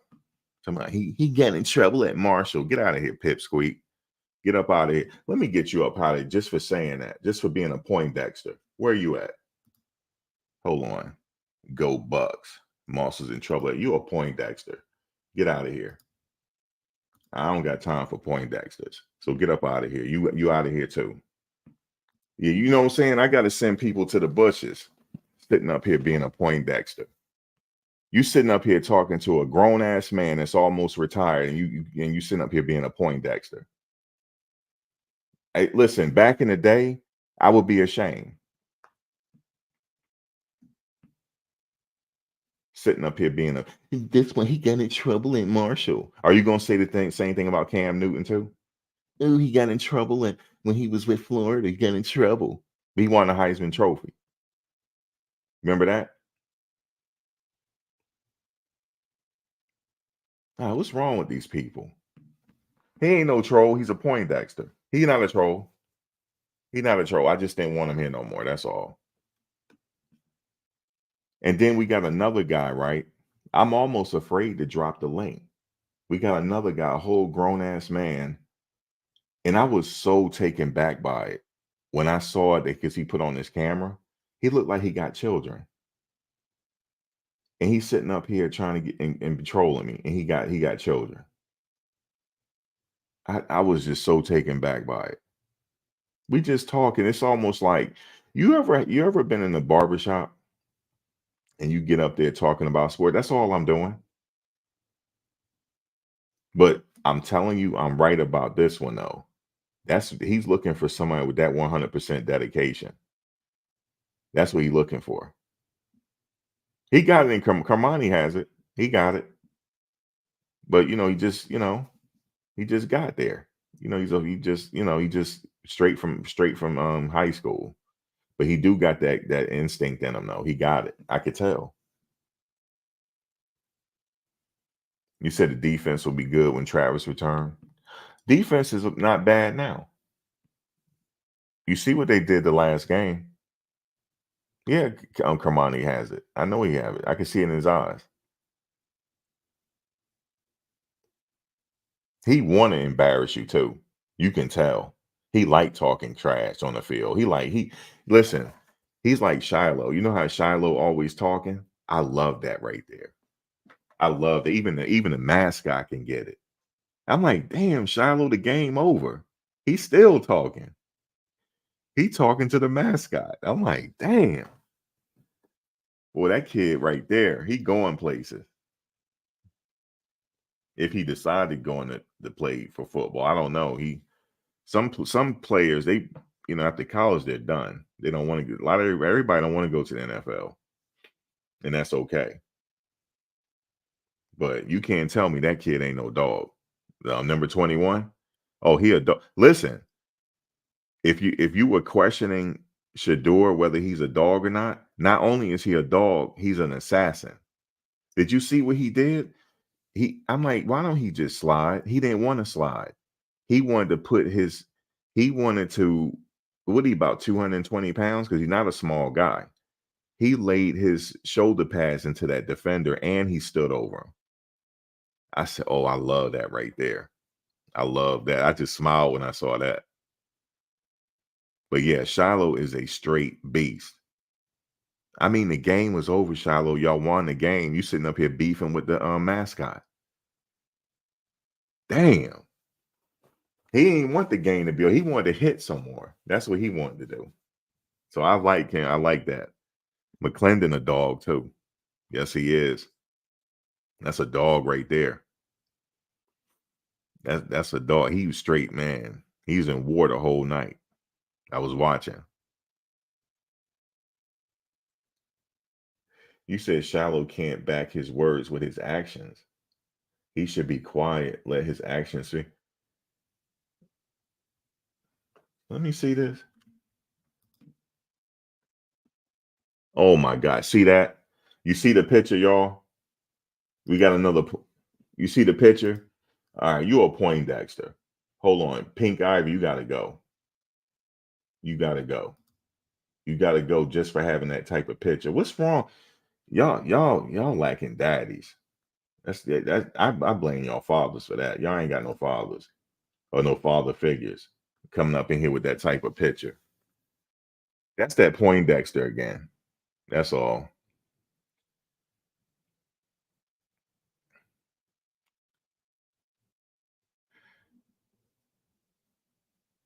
You said Shiloh is 23 years old. He needs to be playing in the NFL.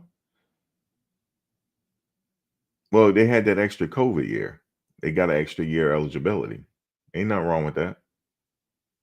You said, what was that? You ain't see the picture?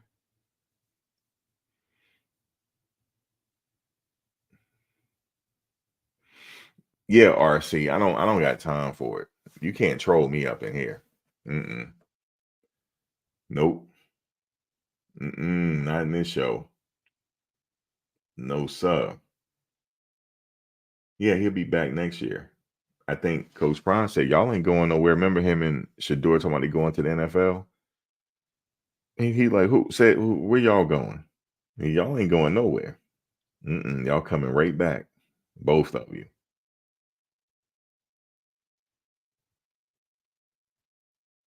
You said, yes, he'll be 24 against 19-year-olds. But the NCAA, yeah, you can play as a grad student. And then they had that extra year because it ain't his fault COVID came around. And they got an extra year, you know. Let him eat, man. But he's good though. I was like, I like that kid right there. He played with an attitude. He played with an attitude. That's what I like. He's sitting up there arguing with the mascot. He ain't even shaking no hand. He arguing with the mascot. I don't know what the mascot did to him. That's what I like. Yeah, the mascot probably was talking trash. I was like, he can get it too. So get up out of here. Thank you, Keith Jenkins. I appreciate you. Okay, hold on a second. 1968. Look here. That's your opinion. Yeah, he ain't saying it about Bo Nix. Somebody told me Bo Nix 30. Thank you, Keith. Let me see what. Yeah, he's not letting Shiloh go. Yeah, let me see what he's saying. Is he trolling us? Let me see. He's afraid to go to. Yeah, he trolling. 1960. And then why do you put 1968 after everything? Is that your birthday? You want us to know what's significant about 1968, sir? Or she? I don't know. I don't know what you identify yourself as. But you might be sitting up here trolling. But anyway. Especially you're on social media as well. You've been inspiration for people. Every move. So what's it like? It's been wonderful. It's been above reproach. It's been beautiful. It's university and its team. So we're just getting started. We really are. And I love every minute of it. All right, last one. All right, I'll go ahead. Yeah, Shedeur really bailed you guys out of a lot of situations. That's the way to go, right to the throat. All right. What goes through your mind when you see him have the ball with like the last 50 seconds? Like, what level of confidence do you have, not in your son, but in your quarterback? Well, I seen him come out. I'm gonna let that sink in. But yeah, I know what you're saying. And I know I had something special when I seen him come out. So I'm I expect that. It's like, I want you to play. They're gonna bring you a cake, play surprise. Like you're surprised for your birthday. When I seen the cake way down the street, that was funny. But I've seen him do it in Jackson. And so I love to see it. It's hilarious to me because he and I joke about it on a daily basis. We just got to get him a lucrative watch deal. He can't keep doing it for free. He can't keep. He talking about the when he do the watch thing. And these people are getting at him on Twitter. Oh my God, I can't believe he's showing the students his watch. But they were calling him names during that game. Okay. They would call him everything but a child of God during that game. And I would have did the same damn thing probably. I would have did something to taunt him at the end. I would have did something. I don't know. But that was, He just letting them know you can hate all you want. Just let me flex my watch at you real quick. Whatever. It's not a big deal. It's just entertainment. At the end of the day, this is really entertainment. Football is our soap opera. You know what I'm saying? It's like, that's why people can't wait for football season to start, so we can have something to go back and forth about. Yep. But shout out to Coach Prime. He said we gotta get these people the ball, man. That's what he said. We gotta get on the ball and look for. I think he said look for Smoke to get more touches. So we'll see. So shout out to him. But the running back room is deep, though. They do have a good running back room. You said Colorado needs to go 10-2.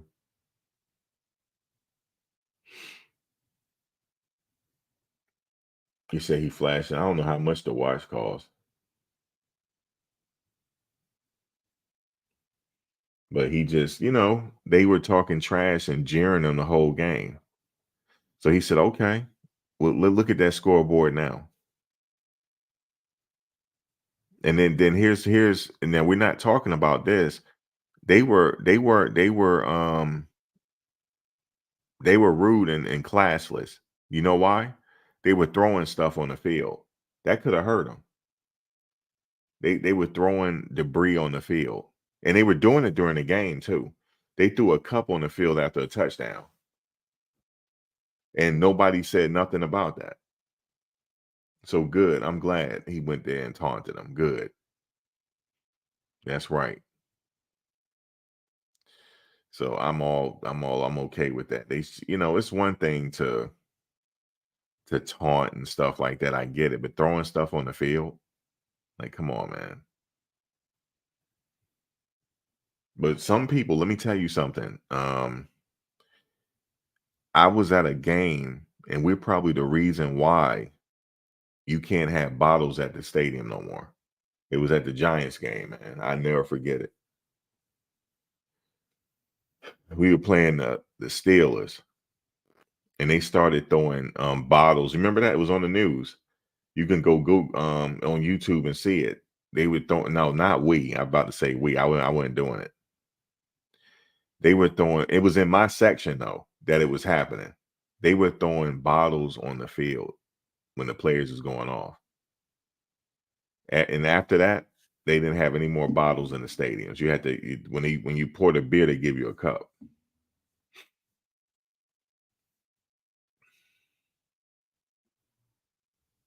You said, what is it about that watch?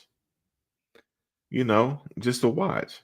It's just a little gesture he do. Look at my watch, meaning that I got time for you today. I got time for you.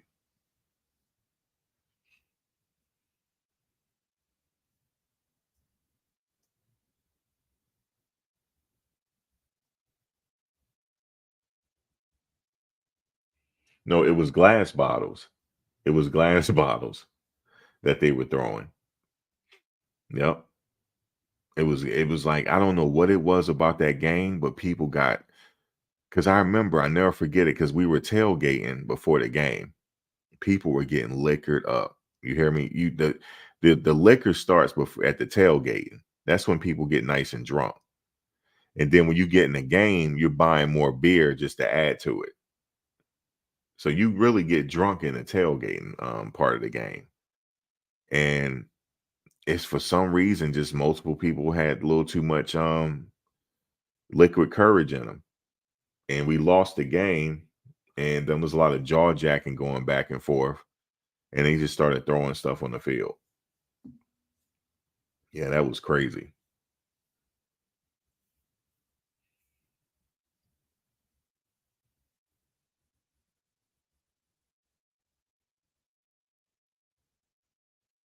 Oh, that's another stadium I went to.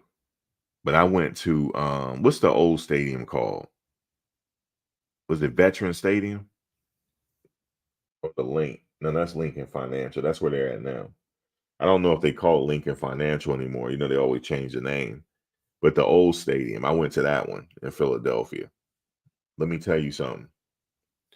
Them fans there, I don't know how many fights I saw. It was multiple fights.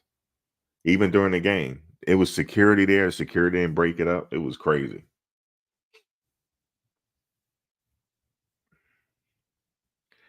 And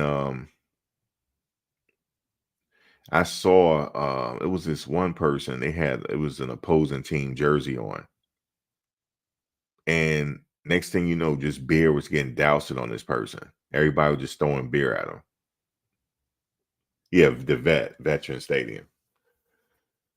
So that was a long time ago. And just to give you a perspective on, damn, how long has it been since I've been to that game? Yeah, it's been a long time. But yeah, people were getting beer thrown on them.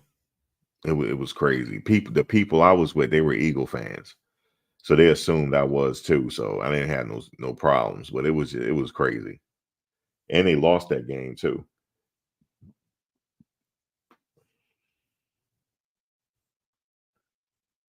The security didn't do anything. They were just standing there. And then one time, I was at a Giants game, and the Giants was playing. I think they were playing. I can't remember who they were playing. They the Raiders or something.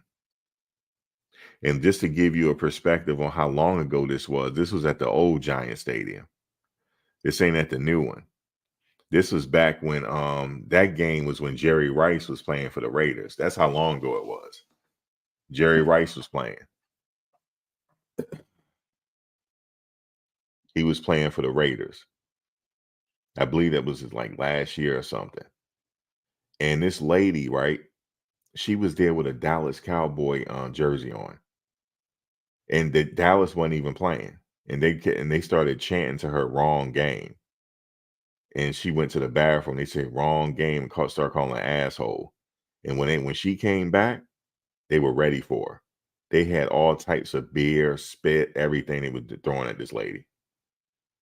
And then I guess the guy who she was with, he was just like, it's time to go. I mean, her hair, you could tell she had her hair all teased up, all done. Her hair looked like a mop when it was done, yo. It looked like a mop after you finished mopping the floor. It was horrible. I felt bad for her. That was assault, really. They assaulted her. And the guy she was with, he was like trying to like shield her, and all types of stuff was getting on him. Yeah, man, it was like I'm like, damn, at a Giants game, you usually don't see that. I'm like, damn, this is not Philadelphia, but yeah, they do it there too.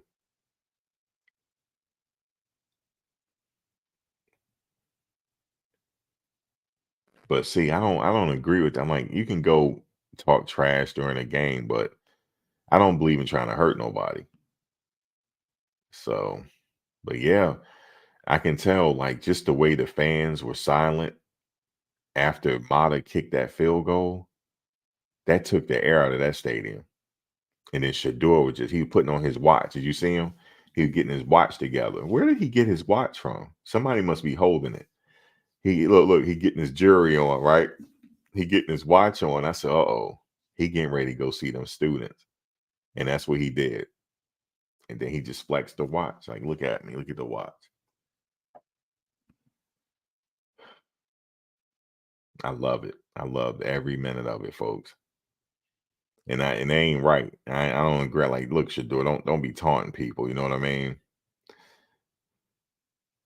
Like, who has this jerk? Like, where did he get his watch from? I'm like, all of a sudden, you just see he had the watch on.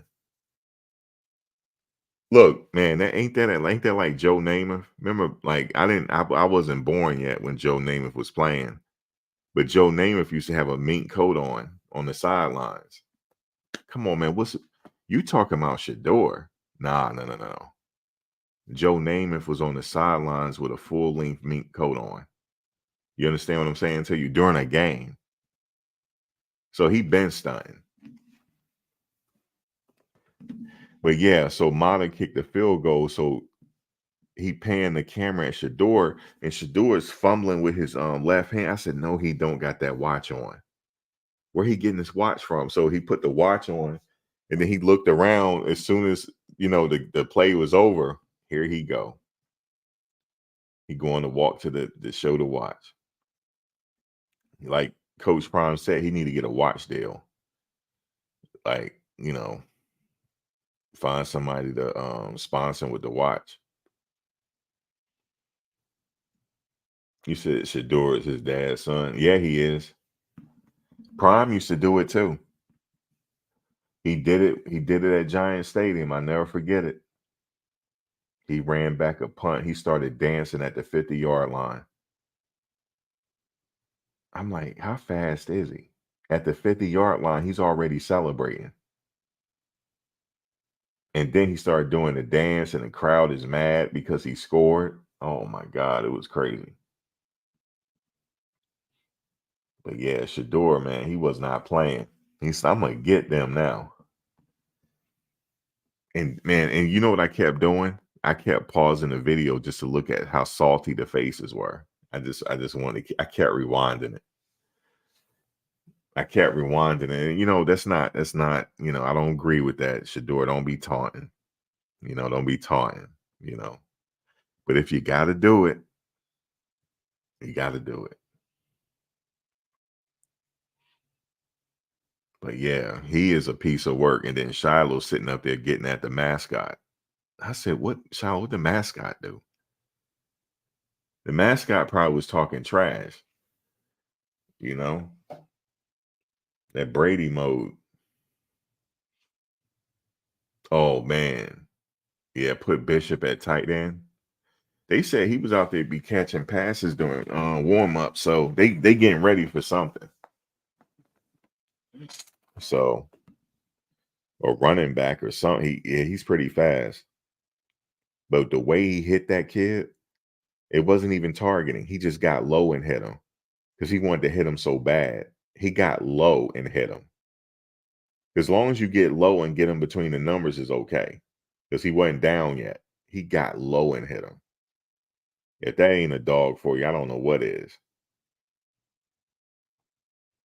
His only mistake was he took his helmet off. That was the only mistake.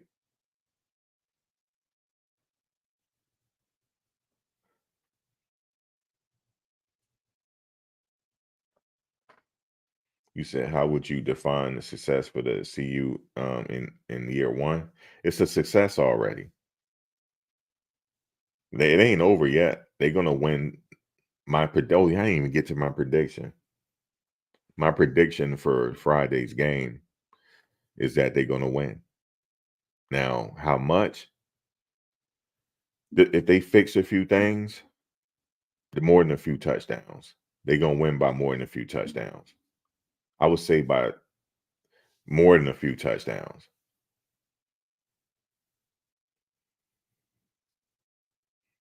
Just think about what we did to USC. We came back, and USC ran the table on Stanford. So we should be fine.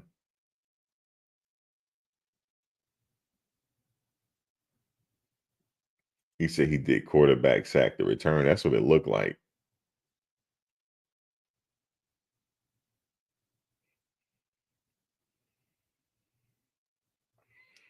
You said Roger Dodger. You said USC fans know the truth. Oh, you a USC fan, huh? Let me see. Yeah, you a USC fan.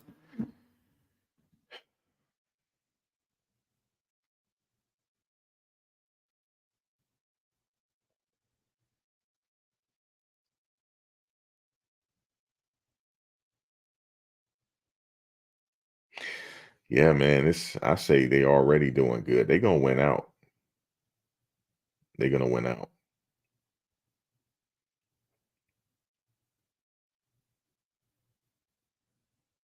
Definitely this game, more than a few touchdowns. Easy. And that's even if they do have problems sacking Shedeur. They still gonna beat him. Just like Coach Brown said, all he gonna do is put his cape on, like he been doing. But they still gonna beat him. It don't matter. They, you know, just as long as you got X out there and Jimmy and Javon look like he ready to get some sauce, in the freshman. And then you got Tavares. It looked like they trying to play Mathis a little bit too. Yeah, it's over with. It don't even matter. Like you can sack him, whatever you want to do, but he's still gonna manage a way to get that ball out of his hand, one way or the other. Even if he got to get on his bike.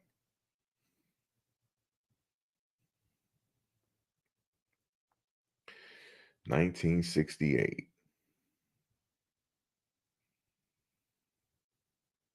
1968. Why do you keep putting 1968 at the end? What's significant about the year 1968 for you?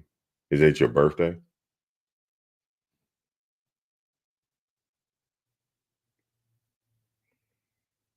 You said they're gonna unpack the luggage this game. They might. They got more luggage to unpack. You said they might change the whole team.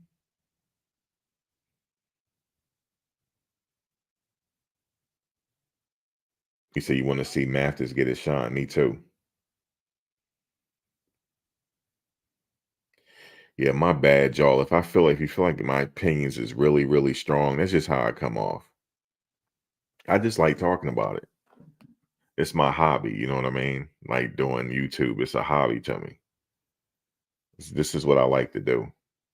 I like to sit up here and bump my gums, and that's it. And, you should have seen me at the you should have seen me up at the barbershop. We was sitting up in there talking. Next thing I know, I just want to get my beard trimmed up. And I'm like, damn, dog. I'm like, how many people, man? It was like 20 people in there. I was like, I can't stay in here. But an hour went by. We sitting up there talking about football, Colorado or whatever. They were talking about Colorado in the barbershop. And it always got to be one hater. Always got to be one. Now, even if you got your own opinion, that don't make you a hater. But he was like, yeah, he said every game they won, they got lucky. I said, yeah, that's a hater. You see, and then I was saying, what was the first game they played? He didn't know. Well, I said, name a team they played. He didn't know. He just hating.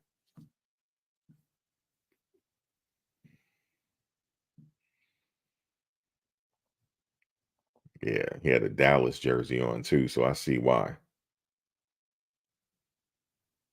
He said you want to see smoke get off. Yeah, me too. He said we might see a little bit of him this week. He said they're trying to figure out how to get these players the ball. They don't know yet. They got to figure it out. Maybe just a lot of it's, you got so many players. Like, who do you play? I guess it comes down to practice, who dominates. But I would still want to see him in the game, though. Some people show up when them lights come on. You said 68 was Vietnam? Political. Why were you in Vietnam? Do you serve in Vietnam?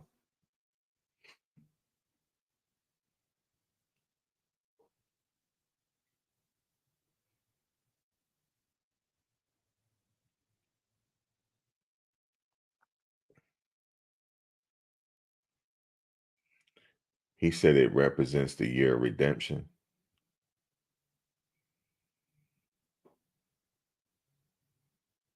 He just said 68 was, hold up, maybe lots of things happened in 68.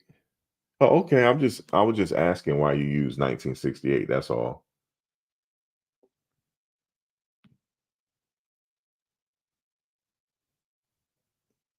It represent the year of redemption. I don't know about that. Do it really? You're not a non-vet. You're not old enough. But you just like a lot of things happened in 1968. I feel you.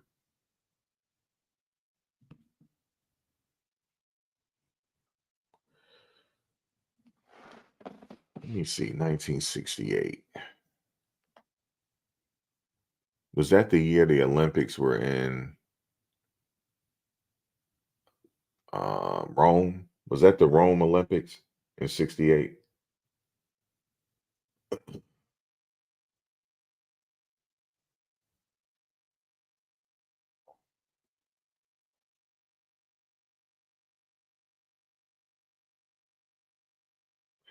Yeah. Oh, Mexico. 1968 was Mexico. So the one prior to that was in Rome. That was when Ali was in the Olympics.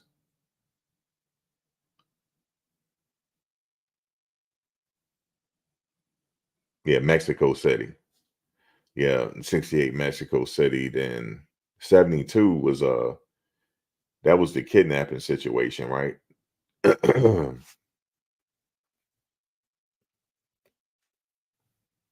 And I believe was the '68 Olymp. Yeah, was that the '68 Olympics when the guy raised their right hand, the track John Carlos, when they raised their right hand? That was the '68 Olympics. Yep, in Mexico City. Maybe I got it wrong. Yeah. Look at you said Cassius Clay. His mama named him Clay. I'm gonna call him Clay. Yeah, 1960. Yeah, Rome. He won the goal in Rome. You said they need to tighten up their secondary.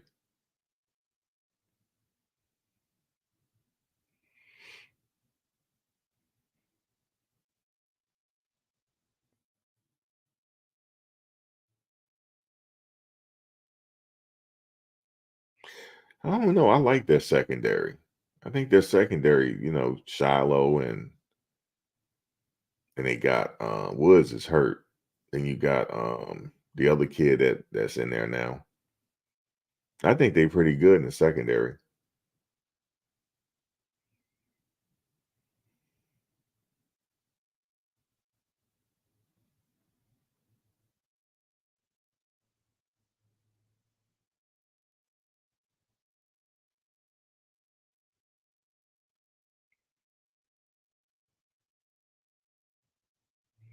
You said too bad the Olympics got corrupt, like FIFA.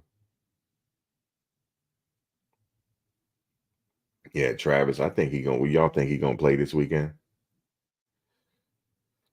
He was out there with no yellow jersey on, so that's your that's my indication that he gonna play.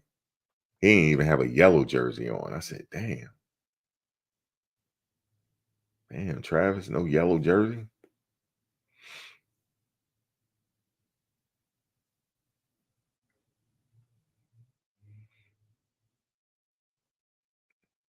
I used to be into the Olympics too, like when I was younger. Not so much now. Like '92 was a good year. That was the dream team, the original dream team in Barcelona. I like that one. Of course, all the Olympics that featured Michael Johnson. I went to the Olympics in Atlanta. I wasn't around when they got bombed. I was near there, but I wasn't at Centennial Park when the bombing went off. I was somewhere else. And that was also, I think, either that day. You remember the wrestler Kurt Angle? I don't know if y'all remember Kurt Angle from the WWE, but he won the gold medal. He won a gold medal. I think it was either that day or the day after. And then afterwards, we found out he had a broken neck. His neck was broken. That was crazy. And still won a gold medal. And I didn't know who he was back then. I just knew that a friend of mine used to wrestle in high school, and he knew him. And he's like, "Nah, man, he's a really good wrestler." And I remember that year. And let me see. Yeah, that was the Olympics in Atlanta. And then there was a bombing in Centennial Park. And a lot of shrapnel, like injured people, but I wasn't around that though. So, um, Of course, I didn't go to the 92 Olympics. That was in Barcelona. I didn't go to that. And then, you know, all the other Olympics that featured Usain Bolt, I was into it then.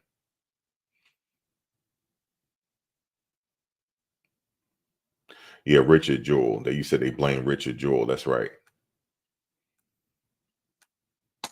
Well, he was a little suspect, though. You remember when the bombing happened? He was all over the news giving interviews. He was like, yeah, I witnessed it. He was all like happy and stuff. He was like, yeah, I witnessed it. I think the guys are over here. And he was a little suspect, you know, just from the jump. And he wasn't even like seen over there. Like, but he was all in the sauce, though. Richard Jewell. Damn, you got a good memory. And then I remember the only other significant event I went to was the World Cup. The World Cup when it was in the United States. I believe the final was at the Rose Bowl. But the events were being held all over the United States. And I'm from Jersey, so at the time, let me tell you the year. It was 1994. And check this out. On that day, so me and my ex at the time, we was in the Meadowlands. And we was at the Meadowlands Fair. And then next thing you know, because I don't know if Brazil was playing or was it the United States? Because remember also the goalie got killed, the goalie from Colombia, because he had an on goal against the United States. He scored it was an on goal. And then when he got back to Colombia, they killed him at the airport. That was that year, 94. And I believe he said Escobar had him killed. But Pablo Escobar. And look, ironically enough, his last name was Escobar. Isn't that crazy? So that day when we was at the Meadowlands, the World Cup was going on at the Meadowlands. One of the teams were playing. So we were getting the best of both worlds. We were watching on the Jumbotron, and then we was at the fair. Next thing you know, everybody got silent. I'm thinking something is going on, but I'm still trying to win this stuffed animal, right? Then she said, come over here, come over here. Something is going on with OJ. And I'm like, what's going on? She was like, yo, OJ on the run. I was like, nah, his wife died. Somebody killed her. She was like, nah, he did it. He running right now. And I didn't believe her. I was like, man, get out of here, right? I was like, no, OJ didn't do it, right? I said, get out of here. So I'm still trying to, when she still got this big ass stuffed animal to this day. I mean, the stuffed animal was so big, I could hardly get into my car. So then I finally won the stuffed animal, right? So I'm coming back with this big ass stuffed animal. Everybody is like near the TV. I said, what's going on? She said, yo, I told you it's a Bronco chase. OJ did it, yo. He running. He about to kill him. I'm like, what? So then I'm looking at it. My mouth dropped. I said, the juice? I said, yeah, it was during the NBA playoffs. The Knicks and who was the Knicks? The Knicks and who? The Knicks and who was on Coach Cav? Who was the Knicks was playing? Because they cut the Knicks game. It was the Knicks and somebody. So I'm looking at it. My mouth dropped. I said, no, not the juice. Not the juice. I said, no. I said, this is OJ? You mean OJ? USC? Like Buffalo Bills? She's like, yeah, that OJ. Dude, my mouth dropped. And I was like, yo, why is he running? Why is he running? Because they had her funeral and all that. So then that very same day, there was a lot of things that took place that day. The Knicks was in the playoffs. I believe the Rangers won the Stanley Cup that day. Arnold Palmer took his last shot. Tiger Woods took center stage for the first time at Stanford. What else happened? Yeah, Tiger Woods, he teed off for the first time on the national stage at Stanford for the first time. He was a freshman. And Arnold Palmer took his last shot. The Knicks was in the playoffs. The Rangers won the Stanley Cup. Something else happened. Oh, the World Cup was going on in the United States. All that was going on the same day. I never forget where I was at. I was in the Meadowlands. I was in the Meadowlands at the Meadowlands Fair.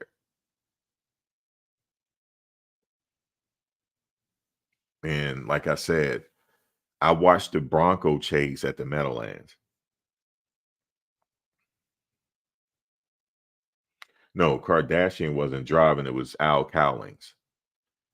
Al Cowlings was driving the Bronco. And it was Al Cowlings' Bronco. That wasn't OJ's Bronco. Him and OJ had the same identical Bronco because they were really good friends. So they both purchased the same truck. So that was Al Cowlings. He also played at USC. Al Cowlings played at USC. He's on the defensive line. And he also played in the NFL as well with OJ. Yeah. A lot of people are holding signs. But and then I never forget the scene when he finally showed up at his house. His son came out first and they told his son to get back. And my mouth dropped. I was just like glued to the TV. The next thing you know, OJ finally came out. He had on a white shirt. I'll never forget it, man. I'll never forget that day. And there's other significant days where I'll never forget, like 9/11. I'll never forget that day. Never forget it, man.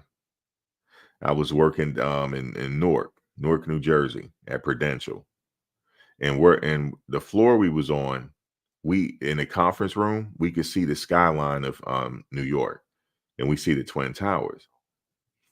So that day, right, it was a very clear day. The sky was so perfect, it looked like Smurfs. It was Smurf blue. That's how perfect it looked, right? It was a very nice day. And then we were late for work because I don't know. I picked my boy Al up, and we finally got to work. And I had some what do you call it? I don't know if you guys ever heard of White Castle hamburgers.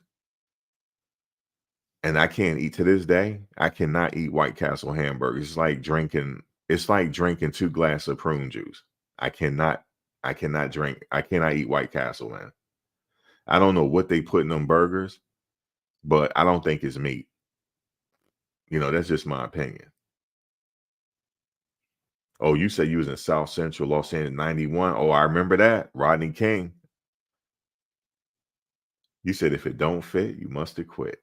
That's right, Johnny Cochran. So I had to go to the bathroom. I didn't even clock in, yo. That's how bad it was. I had to, when I tell you, it was a state of, not a state of a union. It was a state of emergency. I had to get to the bathroom. But our bathrooms was like, I'd never been in bathrooms this clean, like public bathroom. It was like, you can just chill in the bathroom. It was just so clean. And I was just in there ripping it away. And then people started coming in the bathroom telling me to get out. They said, you got to get out the bathroom. And I'm like, what's going on? Like, I'm doing my business. They say, you got to hurry up. We're under attack. Like, no, they didn't say we're under attack. They said an accident happened. Because remember, at that time, the other plane didn't hit yet. So then I'm still in the bathroom. I mean, damn, it was almost like I had 2 glasses of prune juice. Yeah, at work. At work. I had to do it. So after about 20, 25 minutes, no, it wasn't even 20 minutes, about 10 minutes, I finally came out. And next thing you know, everybody was frantic. One of my coworkers, she was pregnant at the time. She passed out because her husband worked in the World Trade, but make a long story short, he was able to get out. So they told us all to go to the conference room. By the time I got to the conference room, I still didn't know what was going on. I looked outside, just happened to be looking out. I'm like, damn, something on fire. And it was like, dude, a plane just hit it, dog. They just had an accident. I was like, damn, like, well, like, I didn't know what to say. So then, like when you had that White Castle, you get like a aftershock. Now the aftershock don't hit my stomach again. I had to go right back to the bathroom, dog. I had an aftershock. After the initial earthquake in your stomach, you had aftershocks. So I had an aftershock. I went right back to the bathroom. Next thing you know, it was like this. You got to come out, dog. We're under attack. That's all I heard. And I'm like, look, if we under attack, at least I need to clean up first. Like, I ain't nothing else, man. I had to clean up. So I finally came out, went back in the conference room. I kid you not. I said, where the buildings go? I said it just like that. They disappeared. And then they told us all to get out of there. They told us all to get out of there, right? Because we're under attack. And I was like, all right, I still like, damn, what's going on? You said maybe it was an accident. They was like, that wasn't no accident. Two planes just don't do that. It wasn't no accident. So next thing you know, we were out of work for 2 weeks. I was out of work. But we got paid for it. But I was out of work because they said the building we were in was on the watch list. So no, it was the White Castle, Jeffrey. I can't, to this day, I can't eat White Castle hamburgers. I don't know if I got an allergic reaction. I don't know what it is, but I just can't eat it. But I remember going home and we was like, yo, can you believe this happened? I was like, nah, I don't know what's going on. And then by the time I got home, they was like, my girlfriend at the time was missing, right? I was like, oh my God, she missing, yo? It was like, yo, she missing.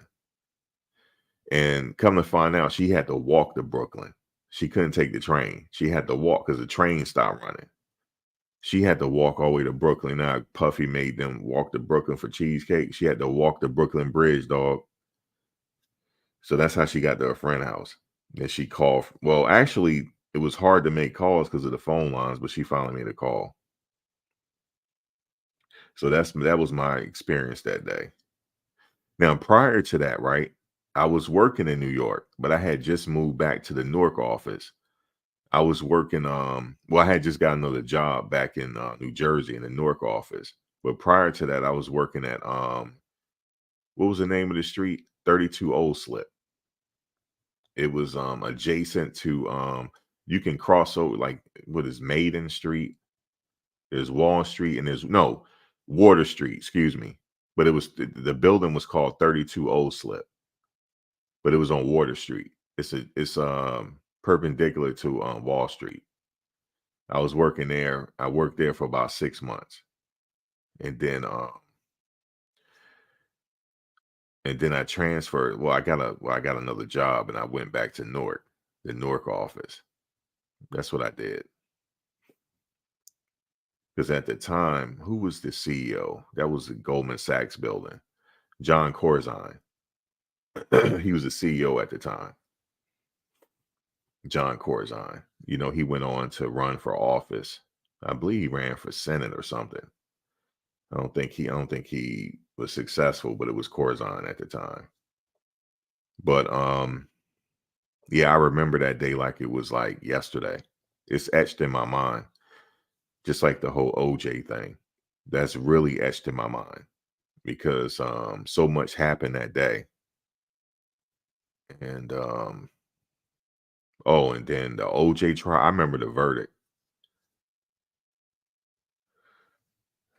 I don't remember much of John Corzine with corruption at Goldman Sachs. I don't remember. See, my whole point of working there, I was a temp. I was working as a temp, but my goal was to become a junior trader and go through their program, but it didn't quite work out. So I went back to Prudential for a while. And but yeah, that's the whole story on that. I was just jumping around. But I'm glad I did. I'm glad I left 32 Old Slip. You might as well say it's Water Street. You know, you have like imagine, just think about if you ever been to New York, right? You just walk down Wall Street, right? Past that little bull, just walk down, and you're gonna come across Water Street. It's a building, it's a tall building right there. But I'm glad I stopped working there because I used to be notoriously late for work. Like I'm talking about so late for work at this point, it didn't matter no more. They can write me up, it didn't matter. Because I was living in New Jersey and I had to take the train. I didn't like taking the train in New York to work. I just didn't like it. So I used to always be late. And I get there every day at 9:45 every day on a dot. But I used to stop and get a bagel. It was right in front of the World Trade Center. I used to get a bagel. It was a little bagel shop there. Well, you know, a bagel stand. So I have me a bagel and I just sit there late as hell and sitting there having my bagel and coffee because I'm already late. So like, what's the sense of rushing, right?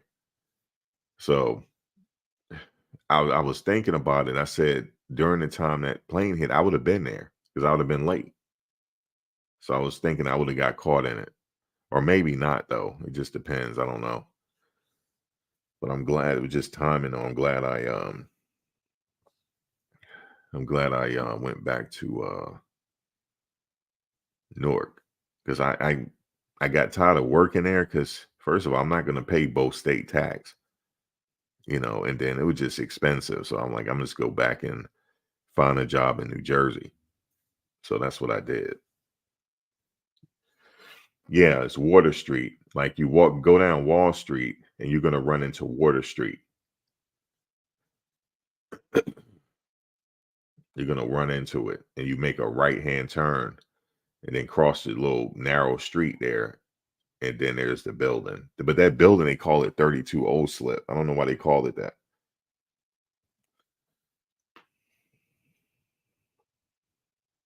You said the day OJ Bronco chase. Man, I remember that Slap Happy the Bronco chase. And I remember because my like girlfriend at the time said, you need to come over here. Like OJ on the run, he did it. That's how she said it. He killed her, man. Come look. I said, no, not OJ. You whatever. And I kept trying to win the stuffed animal. And then I seen everybody running over there. So I'm like, what is going on?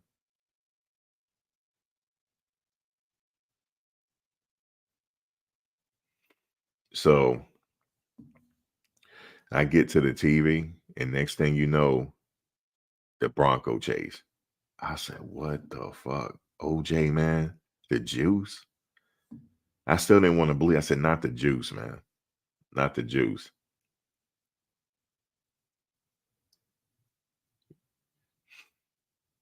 No, technically he wasn't running. It was because Al Cowling said that we're gonna go back to OJ's house. And the Bronco wasn't going fast. So they weren't stopping though, but they weren't like really trying to get away. And then they said that OJ was in the back of the Bronco, had a gun to his head. Yeah, man, I'll never forget that day. And then I remember the verdict, because that trial lasted forever. And the verdict didn't even take that long.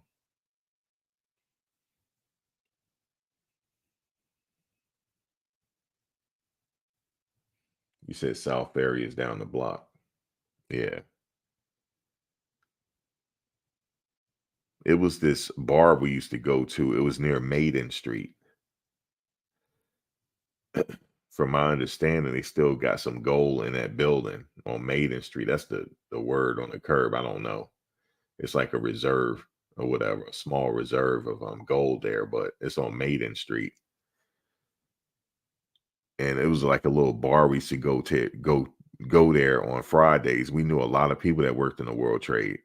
They used to go to that bar because on Fridays when we get paid, we used to go have drinks at the bar and whatnot.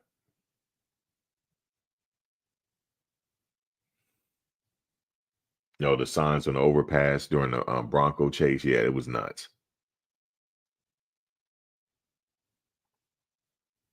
Yeah, go juice, go, right? Yeah, I was like, not the juice, man. Not the juice. Not the juice, man. Yeah, I remember him in them Hertz commercials running through the airport.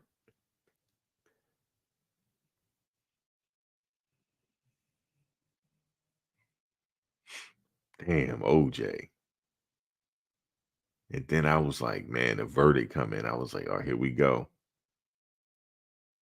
And I remember I forget where I was working at the time. I think I was working like in the mail room somewhere. No, where was I? Because my first ever job I ever had was the Gap, working at the Gap. So it wasn't there. I think it was like a mail room somewhere. Everybody crowded around the TV waiting for the verdict. It was hilarious. And then when they said not guilty, right? This lady, I remember, she said, "Oh my God, I can't believe it! I can't believe it. He's an animal. He got away with it." I was like, I just shut up. I went back to doing what I was doing. I said, "It don't matter. It don't, it ain't doing nothing for me, I was just wanted to watch the verdict." But yeah, but I followed that whole trial though, like on the low, because I was interested in it. That's what got me interested in the law, actually.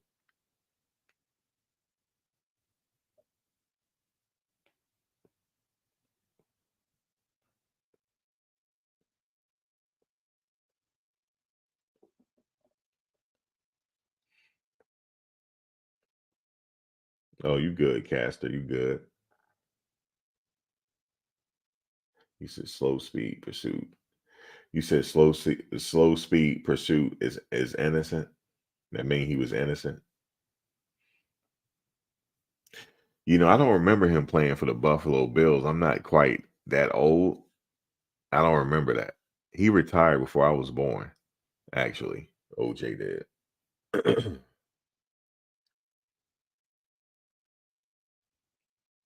But I see the highlights of him playing for the Bills, but I wasn't around yet when he was I wasn't around to remember it.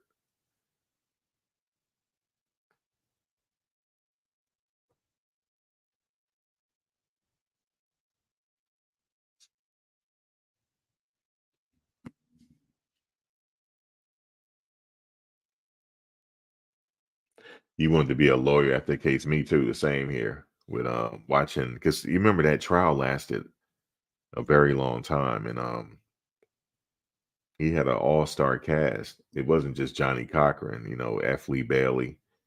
Actually, one of the most important lawyers was Barry Shepp, because Barry Shepp was instrumental in bringing, the forensic DNA evidence into the game,